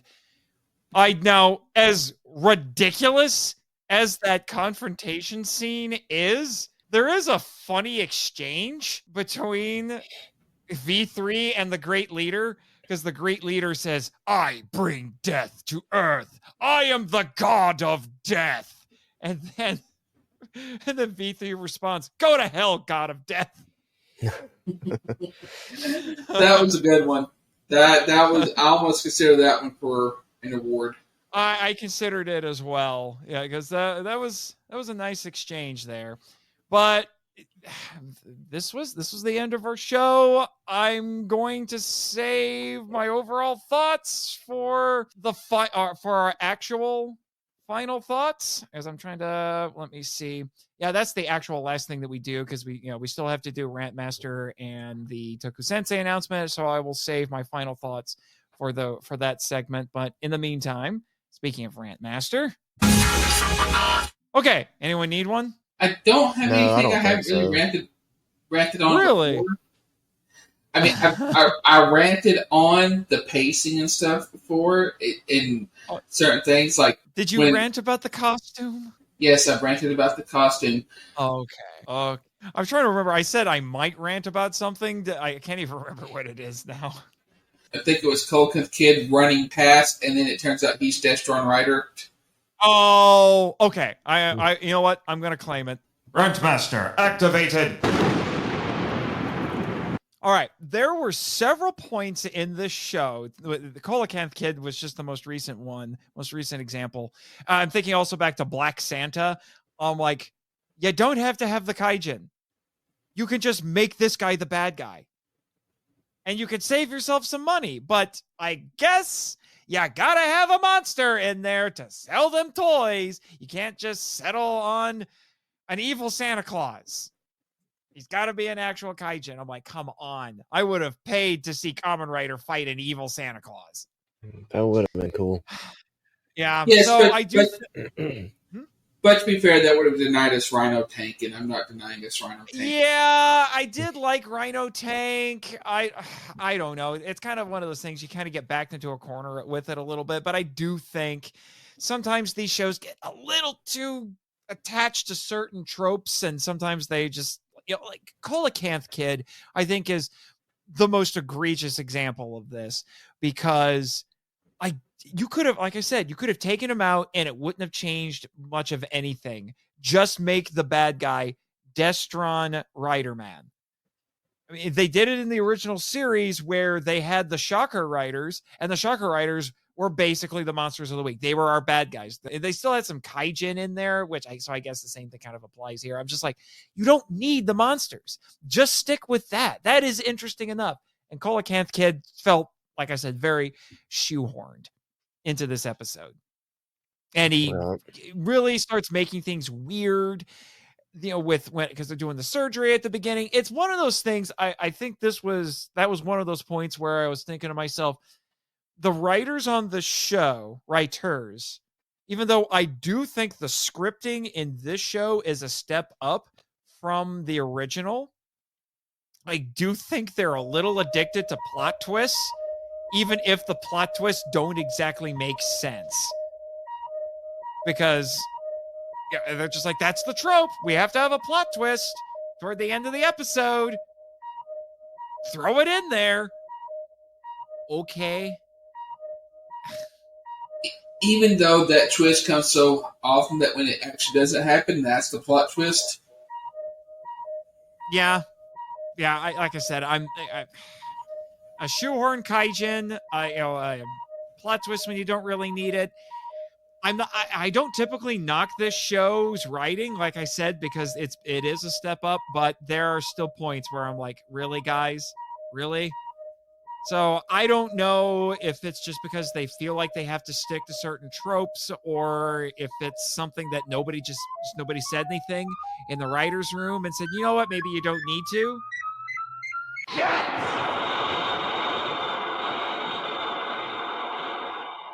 But I'm guessing they probably don't want to diverge too much from the formula, because that's how TV was back then. Yeah, it's weird. It feels like even though they've been writing this show for 3 years, they're still trying to find their identity a little bit. Yeah. Yeah. All right, Metal Don, unless you need one, we can move on to our next segment. No, I can save mine for the final thoughts. All right. Oh, Rant Master and final thoughts? What? No, not really a rant master. Oh, okay. Okay, but here we go. All right, this is a new version of the ever popular thematic discussion, the TSA Toku Sensei announcement. So, let's get started on that. Henshin. All right, I don't know about you guys, but I think in this stretch of episodes, and really just the entire Riderman saga, I feel like the theme that they're playing with is allegiance. I considered loyalty, but I thought, no, allegiance makes more sense. Because Riderman Joji is wrestling with where his loyalty needs to lie. Should it be with Destron, even though he's finding out Destron, how he didn't know they were horribly evil, I don't know. But he's finding all of this out and thinking to himself, you know what? Maybe I shouldn't be part of this. Originally, I just wanted to get revenge on Martial Armor and then just get myself back into the organization. But now maybe I don't want to. Right. And he has to go on this journey to figure that out. He hasn't. There was a Twitter, X, whatever account that was vouching for Riderman as having one of the best arcs in the Showa era of Rider. I understand now. I would argue that the thing that really stood out for this series, this set of episodes, was redemption. Redemption, yeah, we've talked about that before, and with Shiro. Yeah. But you've got Riderman, who is on the path to redemption up to the point of his death, and that's when he actually gets christened Kamen Rider 4. He's no longer Riderman, he's Kamen Rider 4. Mm-hmm. And then you have the Destron scientist, who will come up later. Yeah, well, again, he's questioning his allegiance as well. And then you have the country girl who joins Destron, but then she starts questioning her allegiance. But he says something where he says he's actually mentioning about his crimes and how they're too many and how he needs to face the consequences. And that's tied to redemption. Right. What do you think, Metal Don? I get a little bit of a forgiveness in there. Oh, yeah, I can see that. Shiro forgiving Riderman and random girl that they picked up, forgiving her for joining them, trying to get her back.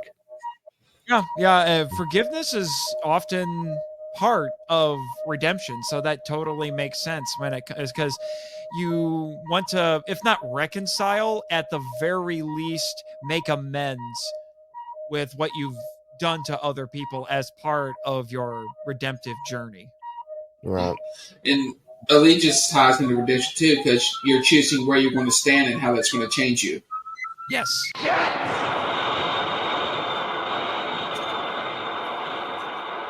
I'm going to be honest. I'll probably unpack this a little bit more, but I almost wish Riderman had his own show. Like, I think Riderman could have carried a show.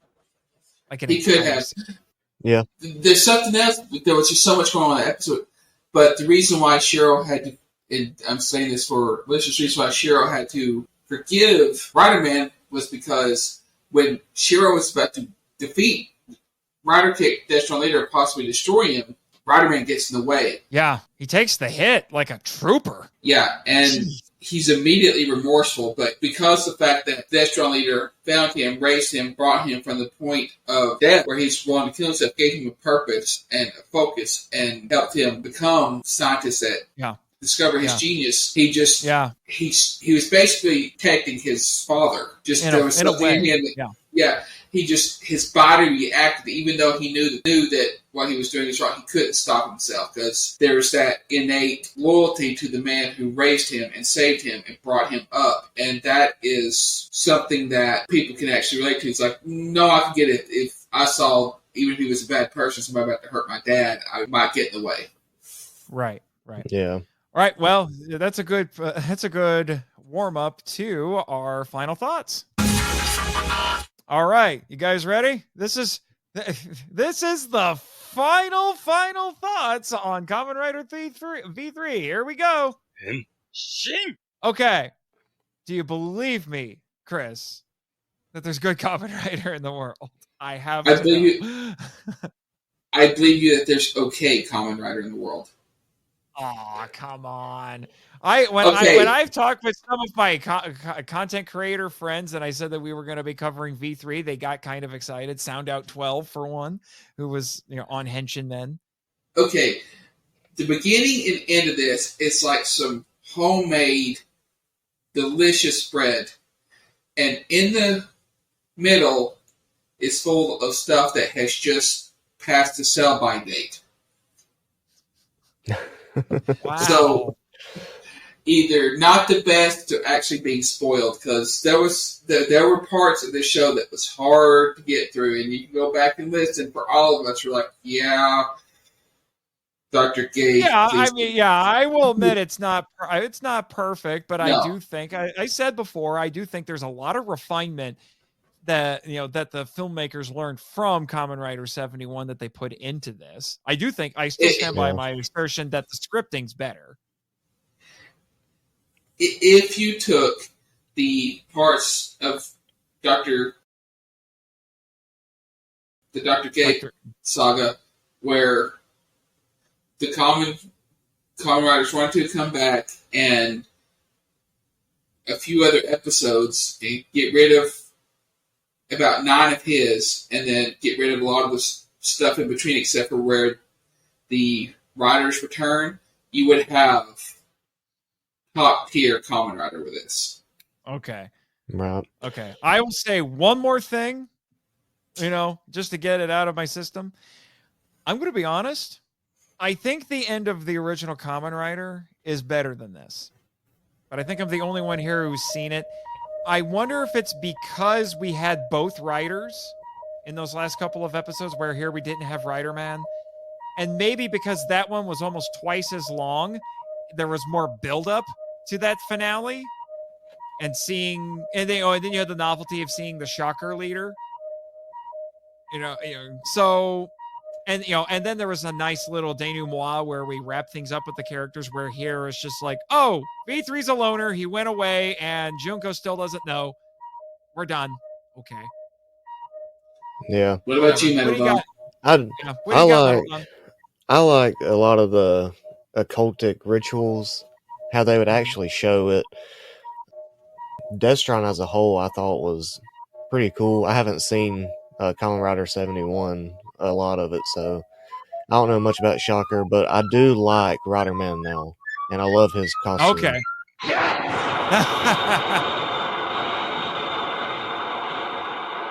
I'm glad to hear you came around. Yeah. With the costume, I do think if they took out the red pieces in front and switch out the scarf to a cape, it would look better. Maybe. Because capes are cool.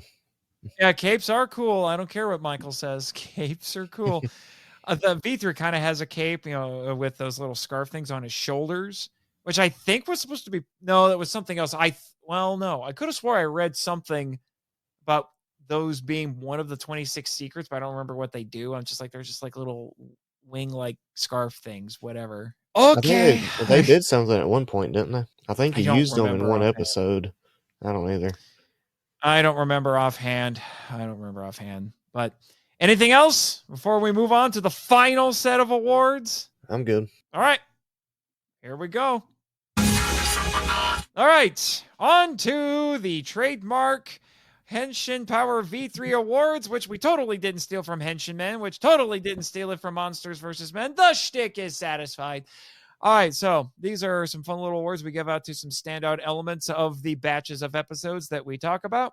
First up, we have the Koichi Sakamoto Award for the best stunt or fight scene, named in honor of the incredible tokusatsu director and fight choreographer who has worked on basically everything. The man has done the hat trick and then some when it comes to tokusatsu. All right, best stunt or fight scene for episodes 46 to 52. What do you guys got? I got the same thing as you do, Nathan. V3 fighting in slow motion. Yeah, against while silhouetted against the Destron insignia. Yeah. It was in episode 48.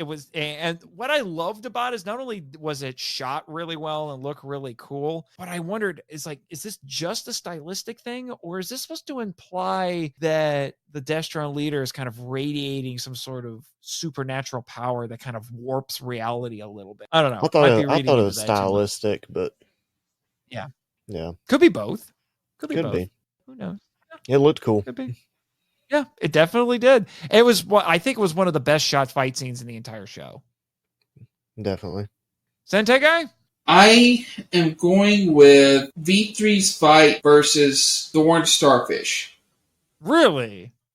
Yeah, I actually liked that fight because it was different, the way that they utilized the kaijin and how he tried to suffocate, and then the way he was actually at one point trying to eat Kamen Rider V3 like a starfish would. That was That was a little disturbing. It was disturbing, but I thought it was choreographed well. And again, I like the use of the theme. I thought it was probably the best use of the theme for a kaijin that they've done, with the way that he was just attached, because that's what starfish do. They attach, and then the way they try to eat. It just really stood out to me from the fights I've seen so far. Yeah, you would think a starfish would be kind of a silly choice for a monster, and then you actually look into what starfish do, and it's like, oh, okay. Yeah. No, they did it well. It was actually quite horrifying in a lot of ways, and it brought some of that horror element I thought was missing at some points from the show. Yeah, but nothing is as horrifying as Starfish Hitler. That's real, people. Look it up. Yeah. It's real. It's not a meme. It's real. I'm trying to think, what was that? Was it Kamen Rider X? I think it was Kamen Rider X. Starfish Hitler. Hopefully Discotheque or Shout or somebody gets that one so we can finally actually talk about Starfish Hitler for real. Oh my. All right, indeed. Next up we have the what? I said indeed. Yeah. All right, next up we have the Eiji Tsuburaya Award for the best special effect. Mr. Tsuburaya needs no introduction, creator of Ultraman, special effects director on many classic tokusatsu films like the Godzilla series. All right, what did you guys have for the winner here? I had the Pluton rocket. I thought that was I think we had the same thing. Yeah, I think that was a great miniature. It was, and I sang its praises earlier. But yeah, I had the miniatures for the base and the rock. It wasn't exactly Tsuburaya good, but it was darn close, like I said. Very, very close. If I was to take that and compare it to, 1974, what would have been? It would have been Ultraman Leo at that time. It would have been pretty close to on par with it. Right. What about you, Chris? Mm-hmm. I went with, again, Thorn Starfish. I just really like that kaijin. that Starfish is winning everything this week. No, but I just really like. I was going to go with the Pluton rocket, but I had a feeling that you guys were going to choose that, and I really wanted to give props to the design. It was the design of Thornfish, and I thought it really showed the creativity of the suit designers. Right. Because it's not overcomplicated, it's simple, but it's thematically on point, and it's just used extremely well. Right. All right, next up we have the Kyo Dialogue Award for the best line. It's a pun off of the word Kyodai for Kyodai hero or giant hero. All right, what do you guys got? You go first this time. TsuBro. Okay. Mine was, I considered a lot of them. I talked about some of them in our episode discussions. There was a lot to pick from in this batch of episodes. And maybe this isn't the most epic or BA or profound line here, but I felt like in honor of Joji and Riderman, I had to go with Shiro's eulogy from episode 51 for him, which was, Riderman, you did it. You protected mankind. You are a true hero. I christen you Kamen Rider 4. It's the moment where everything just comes full circle. And then they retcon it later because that's what superhero stuff does. Right. But in the moment, it was gold. The cherry on top. Funny metaphor here. It was great, and that's why I chose the same one. But we're copying each other this week. I think we are. But I chose that one because I wasn't the fan of Riderman, and these last few episodes, they actually made me a fan of him, and so that's why I went with that one. So next year at G-Fest, Riderman Bandai? I hope. I tried to find one. There you go. You can put it right next to your V3 Bandai. It would be great. Yep. Sentai Guy. Kenichi, you're not the only one without parents. Never give up. Keep cheerful and open-hearted. Never forget to smile. Shiro. Oh, that was really good. So many good episodes. So many good. Like the last 10 episodes of this show are like almost all gold. Good Lord. Like from like that, the whole final story arc from like 41 on has just been so... It wasn't just hype to say that it was the best part of the show, because it really was the most consistently good portion of the show, I felt like. Yeah, it was. Yeah. All right, next up, the Space Deputy Award for the best character, named in honor of Space Sheriff Gavin and the other space sheriffs, because there's multiple space sheriffs, but we had Gavin in mind when we made this. Okay. Metal Don, I have a feeling you and I might... Did you do this last time? I don't remember, but I wonder if we may have the same one again. No, I think I had martial armor last time. I went with Riderman this time. Oh, so you copied me last week, which is funny because I'm copying you from last week because I had martial armor. But so Riderman. Yeah, he did really good. Like I said, he made a fan out of me, and I wish he wouldn't have died. I know he does technically come back, but for this series, I like it. Yeah, before we get to the awards for the whole series, I will do a quick primer on the retcon, because I did look it up. I was like, how does he come back? He blew up. Anyway, I had martial armor, really, because I've said it earlier in the episode, he's my favorite of the commandants. He had the best look. I thought it was some of the best performances. Out of other, I don't care what Miyachi says. He thought that this guy, this was a waste of talent, but for this guy, but he also said that these were kind of young up and coming actors, and they're still cutting their teeth and all of that. But I thought he had the best plans. I thought that he had some of the best successes. Not 100% sold on his kaijin form, but I still loved how he looked. And yeah, that's basically it. Also, no weird pseudo-occultic stuff, unlike the rest of them. No maiden sacrifices and all of that. But yeah. Sentai Guy. Martial armor for his pure, unadulterated ambition. Well, there you go. We got 2 votes for martial armor, and Metal Don had martial armor last week, so I think it's unanimous. HP V3 says martial armor, best commandant in the series. He is by far. Without a doubt. Without a doubt. All right. And now we're going on to the Jason David Frank approved award for the best performance, named in honor of the late, great Jason David Frank, who famously played Tommy Oliver on Power Rangers.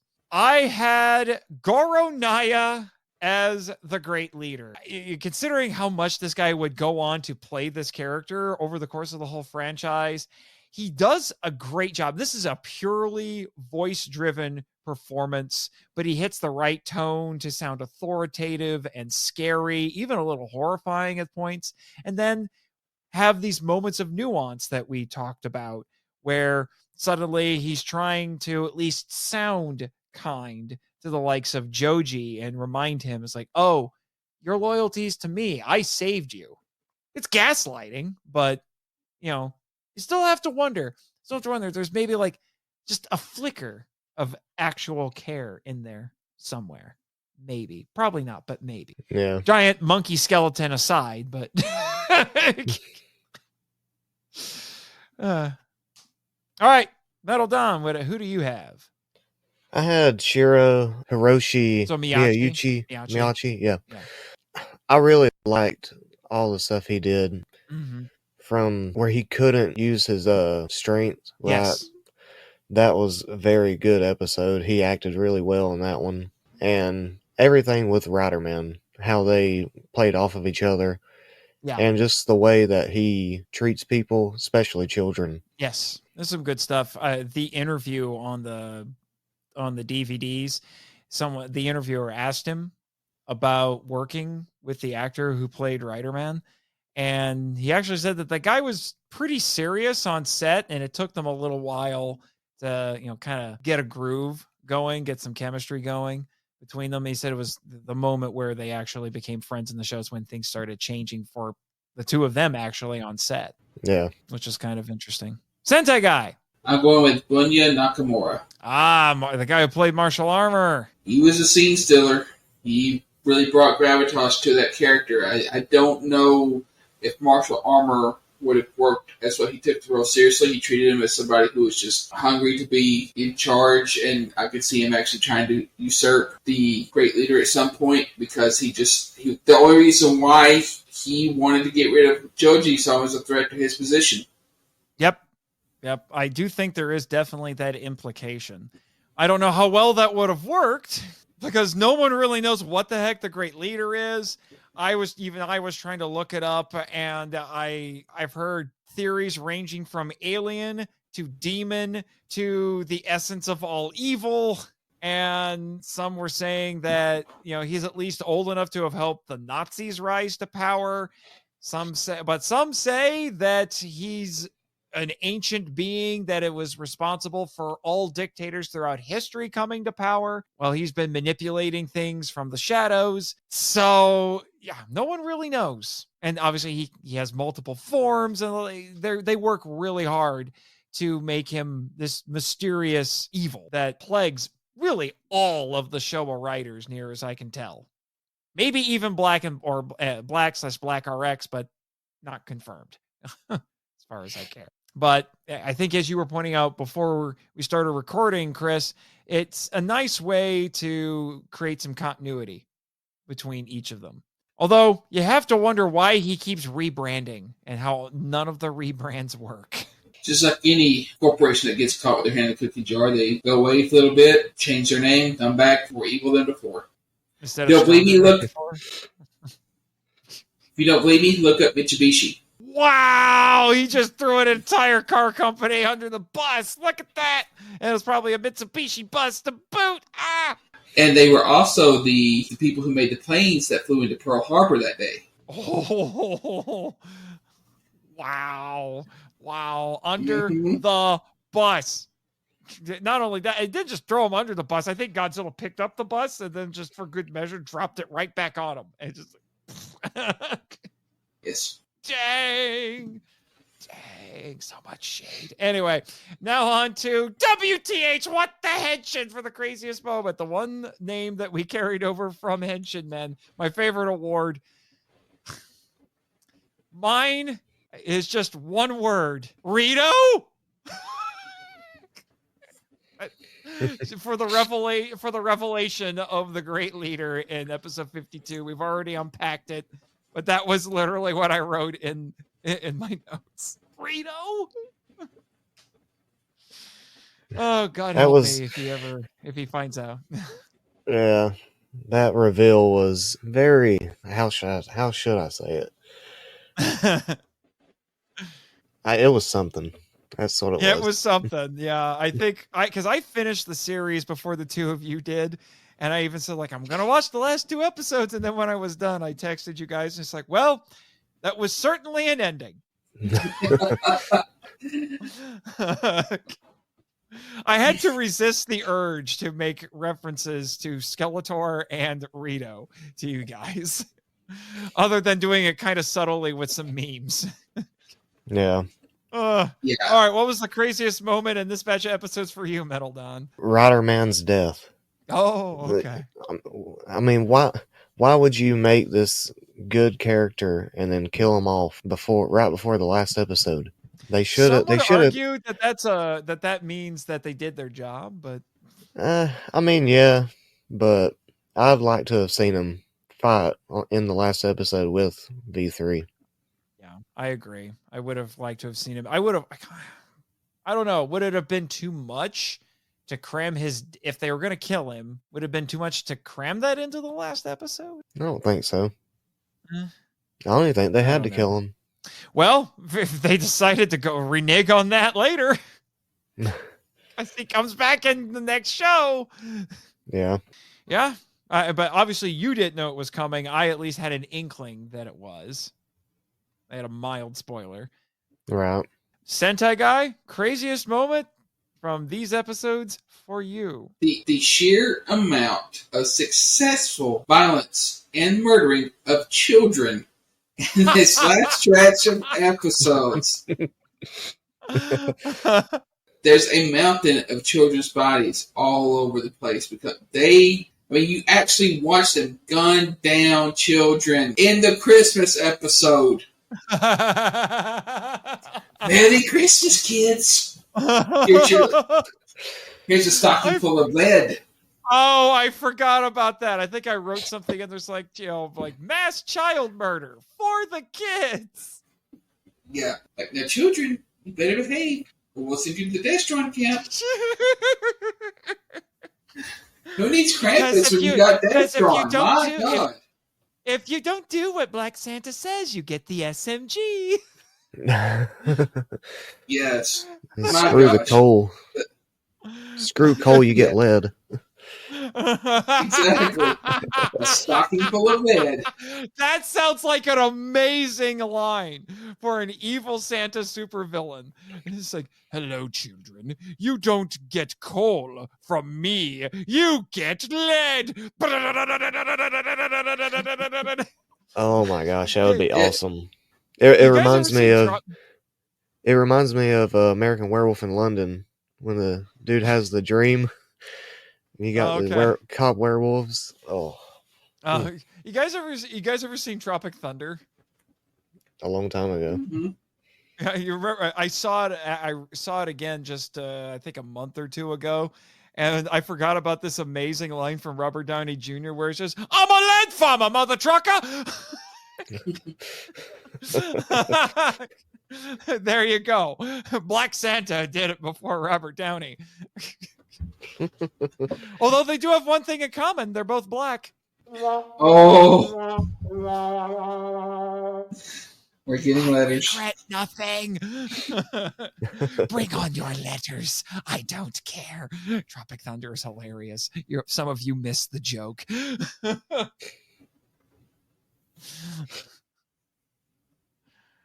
Okay, but speaking of, unless you have more to say on that, Sentai Guy. No, not at the moment. No. Okay. Since we're all bemoaning the death of Joji Yuki, only to find out he's not quite dead yet, if you're wondering. He comes back in Kamen Rider X, and all he says was that, oh, I've been in Tahiti this whole time, hanging out with Agent Coulson, because it's a magical place. That's it. Well, then in the manga series, we've mentioned it a little bit throughout the episode, from the early 2000s, although it's still ongoing from what I understand. It's called Kamen Rider Spirits. Sounds like it's an anthology series that focuses on the Showa writers. And they did one. It was chapter 6. What did you say it was called? Memories of a Right Arm? Is that what it's called? Yes. Yeah. Yeah, Memories of a Right Arm. They explain in more detail what Riderman was saying in Kamen Rider X. And I won't get into all of it, but according to the Writer Wiki, it just says he managed to survive the explosion and ended up landing in Tahiti. And he lost his memories. and he was being chased by a shadowy figure, but then he gets rescued by Henrietta Birkin, who is an Interpol Destron hunter, and good lord, she actually looks a little scary. I'll send you guys a picture, but let's just say she looks like a manga version of Black Widow. So here you go. Take a look at that. So she saved his hide, and then there's a native girl who gets involved with it later, but so he survived the explosion, landed in Tahiti, got rescued by a lady Destron hunter, and then some shenanigans ensued, and he went back to Japan. So there you go. Maybe that's why Ken never came back, because she's a Destron hunter. He's like, Henrietta V3. Henrietta V3. You know what? I would choose Henrietta as well. Yeah, I think most of us would. Now my question is, has she got a blonde wig? She got a blue wig anywhere? Just asking for a friend. Oh my gosh. Oh man. You would think they would change their names from Destron Hunter, because you would think they'd change their name from Destron Hunter to whatever they chose next. Oh, well, no, she's a Destron hunter. There's multiple. They just have numbers. No, I think Ken was Destron hunter number 3, if I remember correctly. I know, but what I mean is, if Destron, they changed their name, they should change their name too. Okay, maybe they hadn't figured out the Destron. Maybe it was like in that that murky middle period where they hadn't renamed anything yet. Maybe it's a holdover. What was the name of the evil organization in the next one? I don't even remember. Oh, it's God, Government of Darkness. I do. God Hunter does sound pretty cool, though. That does. Actually, that sounds really cool. Anyway, Sentai Guy, you're trying to... Yeah, we should. You had something to say, Sentai Guy? You guys kind of talked over each other a bit. Oh, no, I was just trying to bring it. It's like, no, he meant that the Destron Hunter should change their name. Oh, okay. All right. Well, there you go. That's how he survived. And now, gentlemen, we have to give our awards. We have to select from all of our previous candidates, our previous nominees, and name that one our pick for the entire series. So what I would say we should do is we should all very quickly rattle off each of our previous 6 nominees and then say which one that we chose from that list for the overall series. So, first up, I'll only have my winners. I don't have the... Oh, you don't have the whole list? No. Okay, well then I guess we'll just give the overall winners then, since we don't all have the full list in front of us. I did make a full list. I just got my winner too. Okay, that's fine. So we'll just remember that for when we finish Ultraman. Remind everybody what the previous winners were. Okay, so for the Koichi Sakamoto Award, I had a lot of ones that I could have picked from. So best stunter fight scene, I will say this.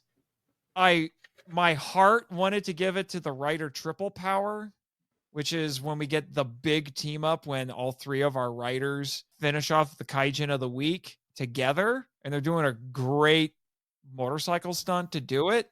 But then my head won out, and I'm like, no, I have to give it to the actual, probably most dangerous stunt done in this entire series. Shiro on the tram. Good grief. From what was like episode 20 and 21. That was even highlighted in the interview on the DVD, because they're like, yeah, you did that, didn't you? Like, yeah, I did. And it was crazy. That's crazy. Yeah, it was crazy. And I'm thinking, it's like, man, yeah, they would never let them do this now. Or they would just green screen it or something. But no, that is actually Miyachi doing his own stunt on a real tram, risking his own life to make this show. I got to give it to him. So that's my pick for the entire series. Metal Dawn, what did you have? I got V3 fighting on top of the building with no wire. I don't remember what episode it was, but I think it was the one with the spider. Okay. It was one of the early episodes. Yeah. I think between 10th or 18. Yeah. Yeah. I remember that too. That happened. That happened a lot as well. Yeah. They're fighting on top of just lots of tall structures. Yeah. And you're just sitting there wondering, it's like, is there anything down there in case somebody screws up? Right. Yeah. All right. Sentai Guy. Best stoner fight scene of the entire series. I have to give it to Shiro and Tachibana when they were scaling the rocks with the waterfall right beside them. And the rocks are slippery. You got the rapids beneath them. It's very dangerous. It's probably almost as dangerous as the one for you, because one slip and they're in that water and they're possibly gone or pulled under. Yeah. Yeah. The pluck and the daring of these filmmakers. Because I can tell you right now, for the most part, the action scenes and stunt work on the Tsuburaya shows, the humans are not doing anything quite as crazy or elaborate as this for the most part. And, most of the work that they're actually doing is on a soundstage, which is a controlled environment. They're filming this stuff on location. So there isn't as high a level of control here. I had a hard time choosing between that one and another one where they could have easily fallen and broken their necks, which was when they were fighting upside, when V3 and Burner Bat were fighting upside down. Right. That was a close second for me. Yeah. Yeah. All right. AG Tsuburaya Award for best special effect. I had a lot of ones that I would have, that I could pick from, and I looked at my list of like, man, I had a lot of really good ones here. I was tempted to give it to the most recent one, which was the miniatures for the rocket.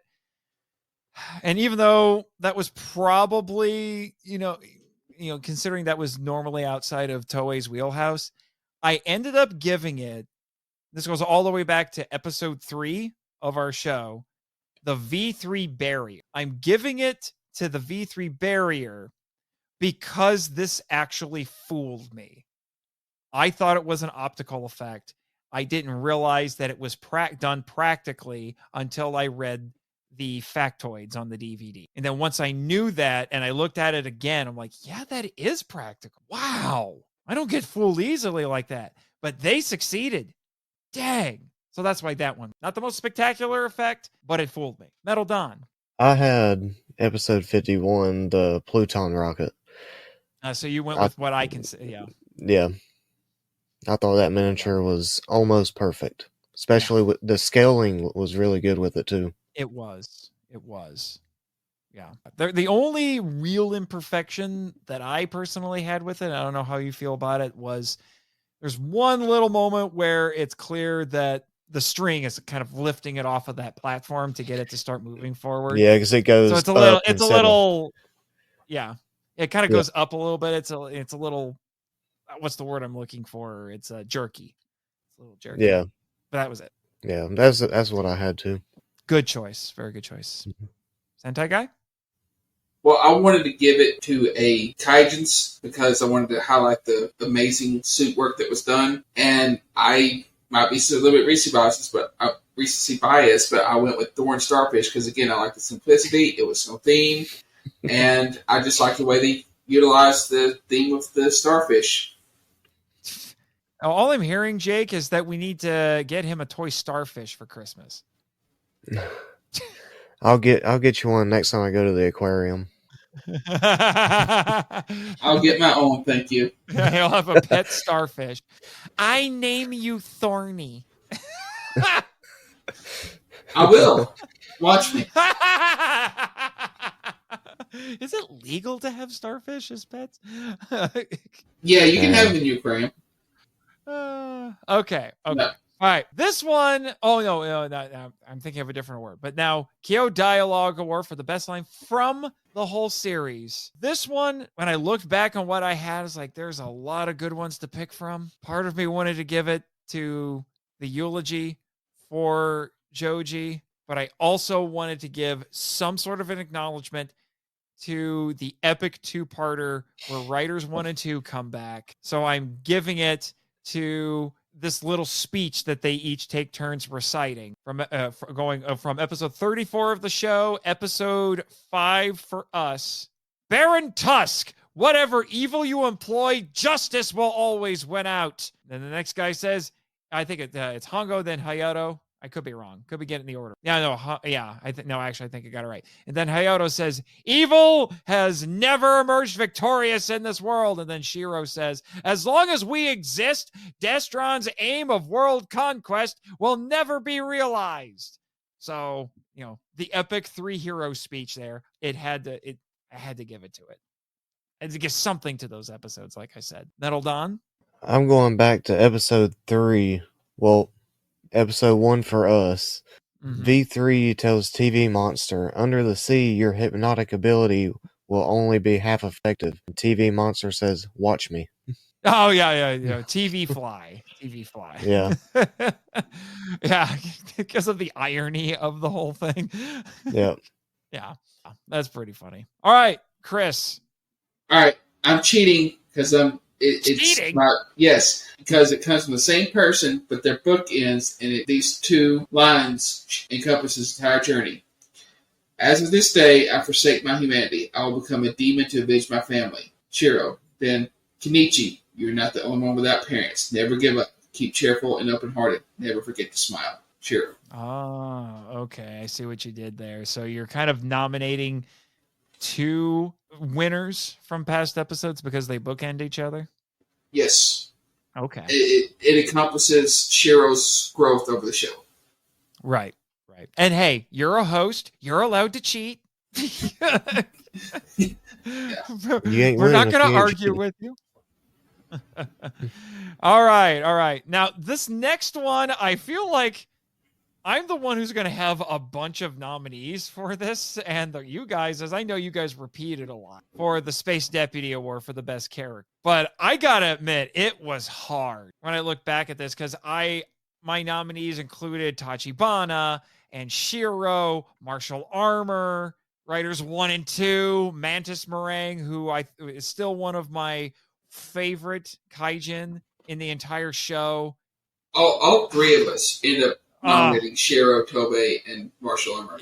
Yeah, it was hard. It was really, really hard. But after a lot of consideration, and I feel a little wrong doing this, I have to admit, I feel a little wrong doing this because I didn't give it to Shiro. I gave it to Joji / Riderman. Wow. Because, like I said about that Twittix account, the hype was real when he said that he had one of the best story arcs in the Showa era of Kamen Rider. I would say definitely, at least from what I've seen, at least from the 70s stuff, I'll say that. I'm a raging fanboy of Kamen Rider Black and to a lesser extent Black RX, so I might differ on that a bit, but then again, Black and Black RX are actually really different from the Rider series that came before it, despite being part of the Showa era. So yeah, go figure. The secondary writer in the long run, despite some amazing moments, eclipses the title character. I wasn't expecting that. Sentai Guy. Oh, no. Metal Dawn. Excuse me. It's Metal Dawn. I went with Kazumi Shiro. You went with Shiro. Good choice. Yeah.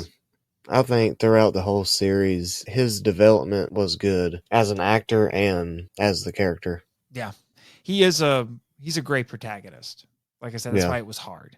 It was really hard. Especially, even Shiro and Miyachi, the actor, definitely had moments to shine, in this last batch of episodes, I thought, as well. Yeah. Sentai Guy. Tobey Tachibana. I kind of figured Tachibana would win for you. And I would give honorable mention to Juko and Chiguro. Because, really?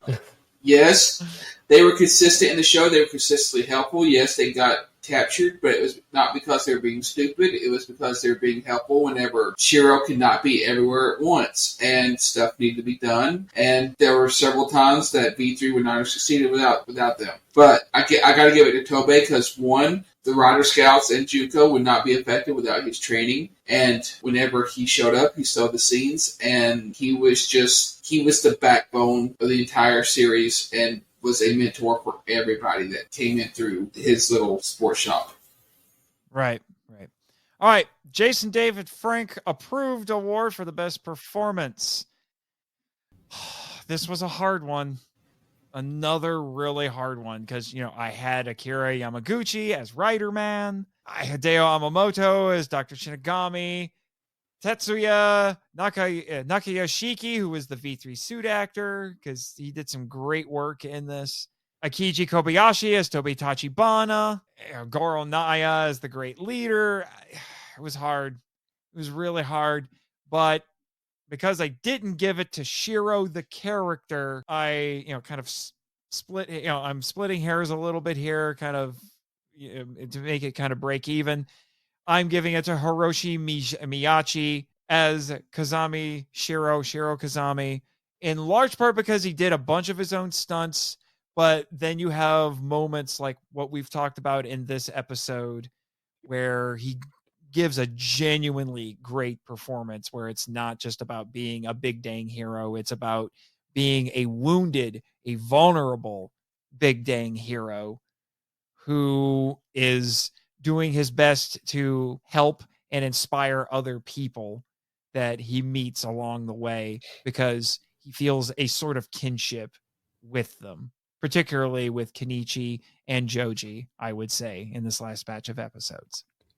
And obviously, when he's trying not to hurt people, when he loses control over his super strength. I thought there was some great moments there. A little melodramatic, but that's kind of par for the course with this sort of stuff. So I wasn't bothered by that. Metal Dawn. I had the actor for Tachibana. Yeah, Akiji. Let me double check. Akiji Kobayashi. Yeah, I think he was great.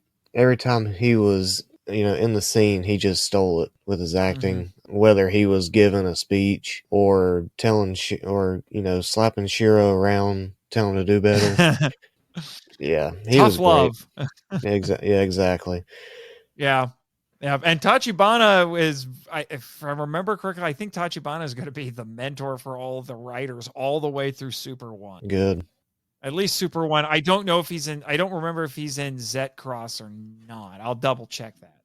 But while I'm doing that, Sentai Guy, who'd you have? I have to give it to Bunya Nakamura. Oh, for martial armor? Really? Yeah, he played the character well. He was not over the top. He spoke to somebody who believed in the character and what he was saying, and he came across because he would deliver these menacing lines that under anybody else would come off cartoony, but the way that he said in his delivery, they're like, "Don't cross this man, okay? He is out to completely obliterate Joji just for being good at his job and being a threat to him."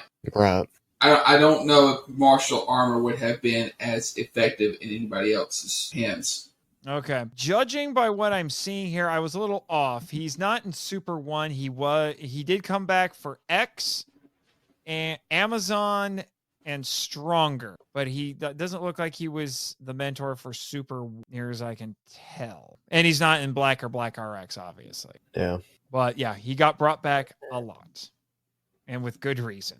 Okay, and finally, I think we might all have the same one for this one, but WTH, what the Henshin, craziest moment of the entire show. Now, I'm just going to say what mine is, because I think we might agree on this.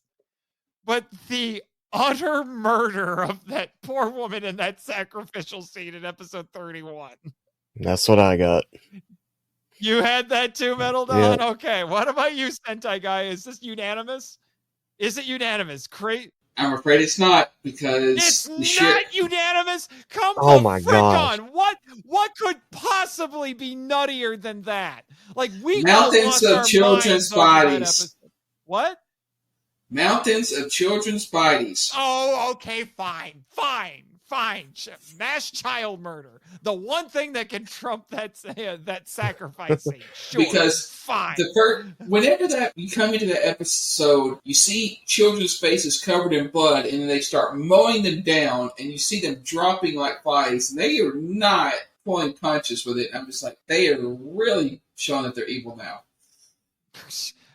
It's either kick the dog or kill children. There's no going back.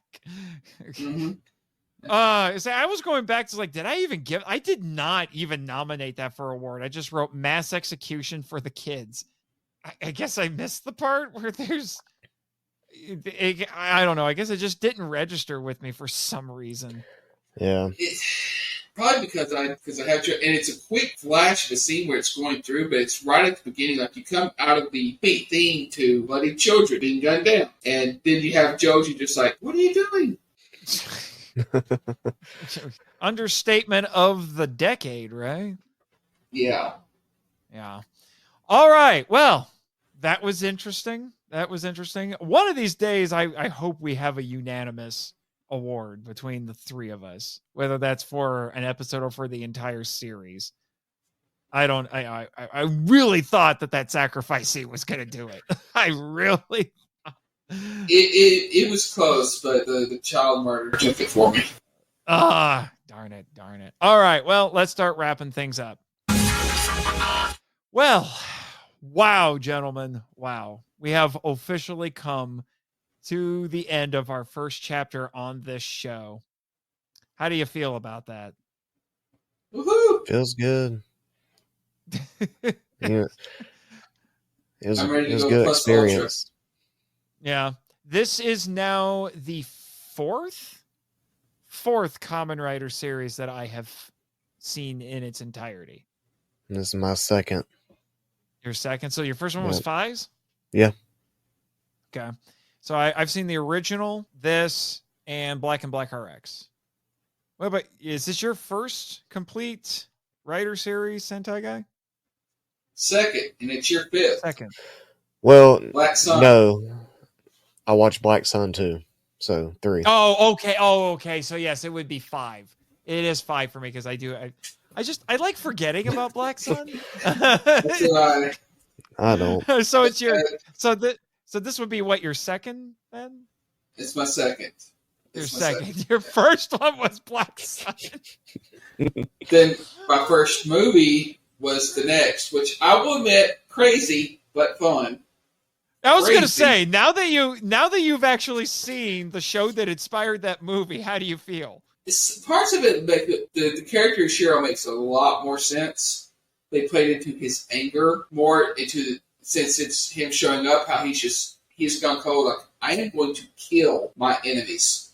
Although the origin is completely different in the movie. Because he was made by Shocker and not by Riders 1 and 2. Yeah. So that's actually, it seems like a minor difference, but it makes a big, it has a major effect on the story. Yeah, it does have a major effect. It is definitely a liberal adaptation, but they do find ways, even though they've changed the origin in a drastic manner, to stay true to the character, especially, like I said, how he was at the very beginning. And I know I've harped on the suits, and the overall designs for both, like, once I got to understand the character of Riderman, I'm like, okay, he's an incomplete rider. I kind of wish that they had taken the time to, as he was earning his way to becoming Kamen Rider 4, that he would have made enhancements on the suit until he's like fully masked and looks like a full rider instead of just the incomplete one all the way through. But my biggest complaint is you can see all the care they put into these kaijin suits and making them look good, especially towards later on in the series. And they got better, and they never took the time to make the riders not look like they're wearing pajamas. Just not going to let that go. No, I'm not. Well, I'm going to warn you then right now, because you're probably going to run into some similar issues for a little bit when we talk about our next series. My pick, we're getting to host picks now. My pick for our first season, which will be in case you forgot, the original Ultraman from 1966. I wanted to get something that was truly classic, nothing against V3, but I wanted to get something like that is truly seminal in the Henshin and tokusatsu worlds, and the original Ultraman is definitely one of those. I am pumped to rewatch this and experience this again with you guys. Chris, I know you've seen at least some of it, right? Mm-hmm. Yes, my youngest son is a huge Ultraman fan. Okay, so you've seen at least some of it. Metal Don, is this going to be first time for you? No, I think I had 10 episodes left when I stopped watching Okay. it. So I'd seen Okay. the majority of it. Okay, so I'm the only one who's seen it all the way through at the very least. So you Yeah. guys have seen at least some of it before. So this should be interesting. So I'm really looking forward to this. Ultraman, hence my nickname on the show, the TsuBro. Ultraman is my favorite Henshin hero franchise. So, yeah, despite the fact that I spent 2 years podcasting about Power Rangers, but Ultraman is still my favorite. And really more than 2 years talking about Kamen Rider. Yeah, for sure. But the reason I bring up the thing about the costume is I'm going to warn you right now. There's 3 versions of the Ultraman suit throughout the course of the series, and that first one's rough. Very. It is. I'll admit it is. But it's the forgiving grace on it is they get better. They do. Mm-hmm. They do. Each one of them, the Type B suit is a drastic improvement over the first one, the Type A. But the Type C is the refined version of Type B. And for me, I know Type B and Type C, I think, are the looks that TsuPro goes back to generally for, whenever they have the original Ultraman and anything new. I think they trend toward the Type C, which I do think is the best looking out of all of them. So regardless, I'm just warning you, like I said, it's going to be a little rough. But like I said, they found reasons to make it better, whereas with this one, they made everything look better except for their heroes. Right. Well, but you'll love you, as you know, this is Super Eye Productions. The kaiju suits are amazing in the show, which we'll be unpacking when we get started on that, starting in our next episode. And it's about 40 episodes of television, which should take us about 4 podcast episodes to get through. So the coverage will be a little bit shorter than what we did for V3, but V3 had 52 episodes, so it took a little longer. So got a lot of good stuff to look forward to. In the meantime, gentlemen, we gotta do our say it with me now. Shameless self-promotion. Yeah, well, it's still a little out of sync because thank you, StreamYard. I don't know. Maybe Chris can work some magic in post-production and try to line us up a little bit better. I'll do what I can, sir. You'll do what you can, but I got to say, your editing has been consistently impressing. Thank you. I mean Very that. good. I'm not just saying that. I'm not just saying that. I have been consistently impressed. I almost never have to make any tweaks to your work. So you've come a long way. Thank you. Yeah. But anyway, what do you guys got? Well, you can still find me on Facebook under Christopher Peter Reiner, and I am still part of the Mark Light Lounge on Discord and on Facebook, and I am also part of the Power Rangers Legacy group on Facebook. Yeah, although you don't seem to have admin status in our group chat anymore. Weird things have been happening in that group chat. Probably because I switched over my Facebook page. Yeah, I'll see if I can update it. I was going to say, I'll just see if I can update it for you. All right, Metal Don. You can find me in the Power Rangers Legacy Facebook group and the Mark Light Lounge Facebook group and Discord. And you can find me on Instagram now at HPV3_metal_Don. Good stuff.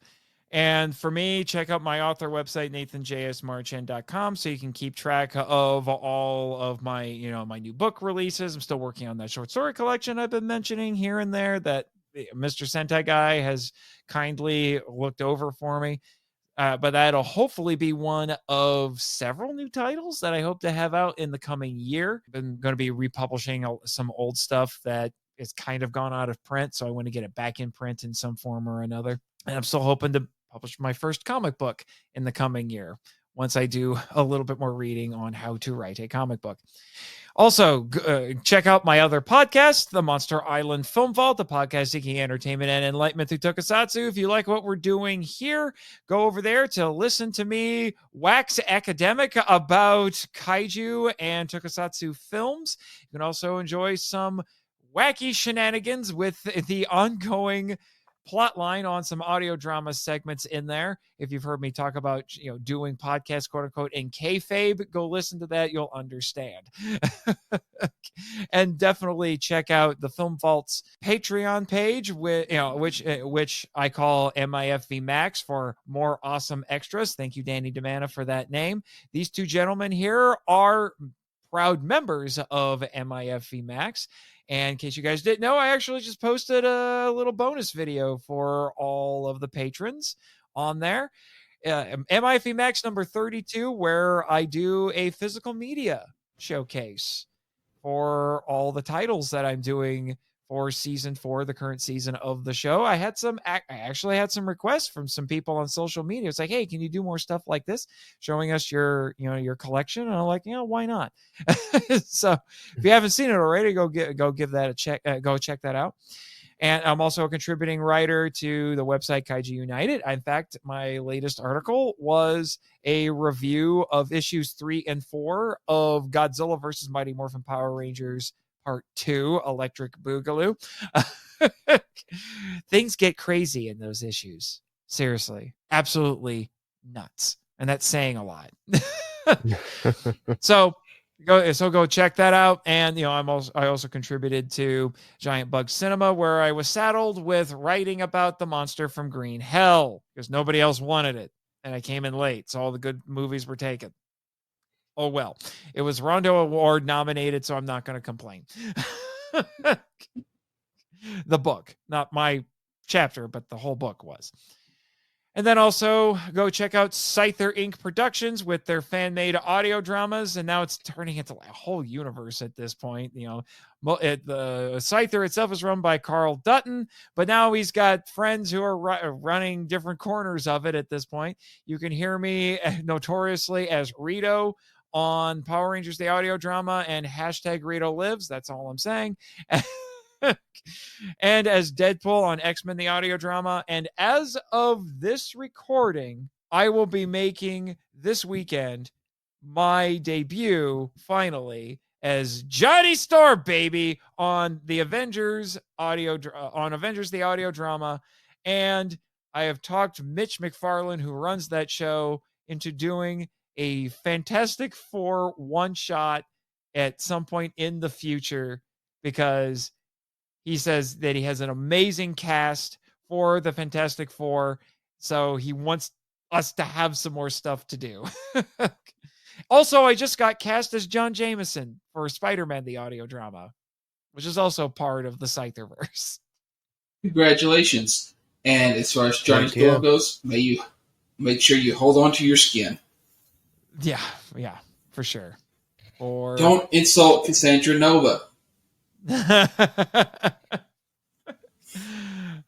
So that's all of mine. So it's time to, say goodbye to V3 and move on to some Ultraman. So what are we going to say, fellas? May your boss not be an evil skeleton. May your Pluton rocket not explode. And may the power protect you. Thank you for listening to Henshin Power V3, a podcast produced and hosted by Nathan March and Christopher Reiner and Jake Hamburg. If you'd like to send us feedback, we'd love to hear from you. So email us at henshin.power.v3@gmail.com. Follow us on X, the artist formerly known as Twitter. Thank you, Danny DeManna, where our handle is at Henshin Power V3, and join our official Facebook groups, Power Rangers Legacy and the Marvel Out Lounge. We also have a Discord server called the Marvel Out Lounge. Check the show notes for links to all of them. Subscribe to us on Apple Podcasts, Spotify, YouTube, and other great podcatchers. The podcast logo was designed by Rebecca Hutchins. Follow her on Instagram at super_r_illustrations. Our theme song is a Joe the Hero remix by GVG Kid, which is based on a track from the video game Beautiful Joe. All film and audio clips belong to their respective copyright holders, and no infringement is intended or implied. Please rate and review us on Apple Podcasts, Spotify, and Podchaser to spread the word about the show. And until next time, Schwatch!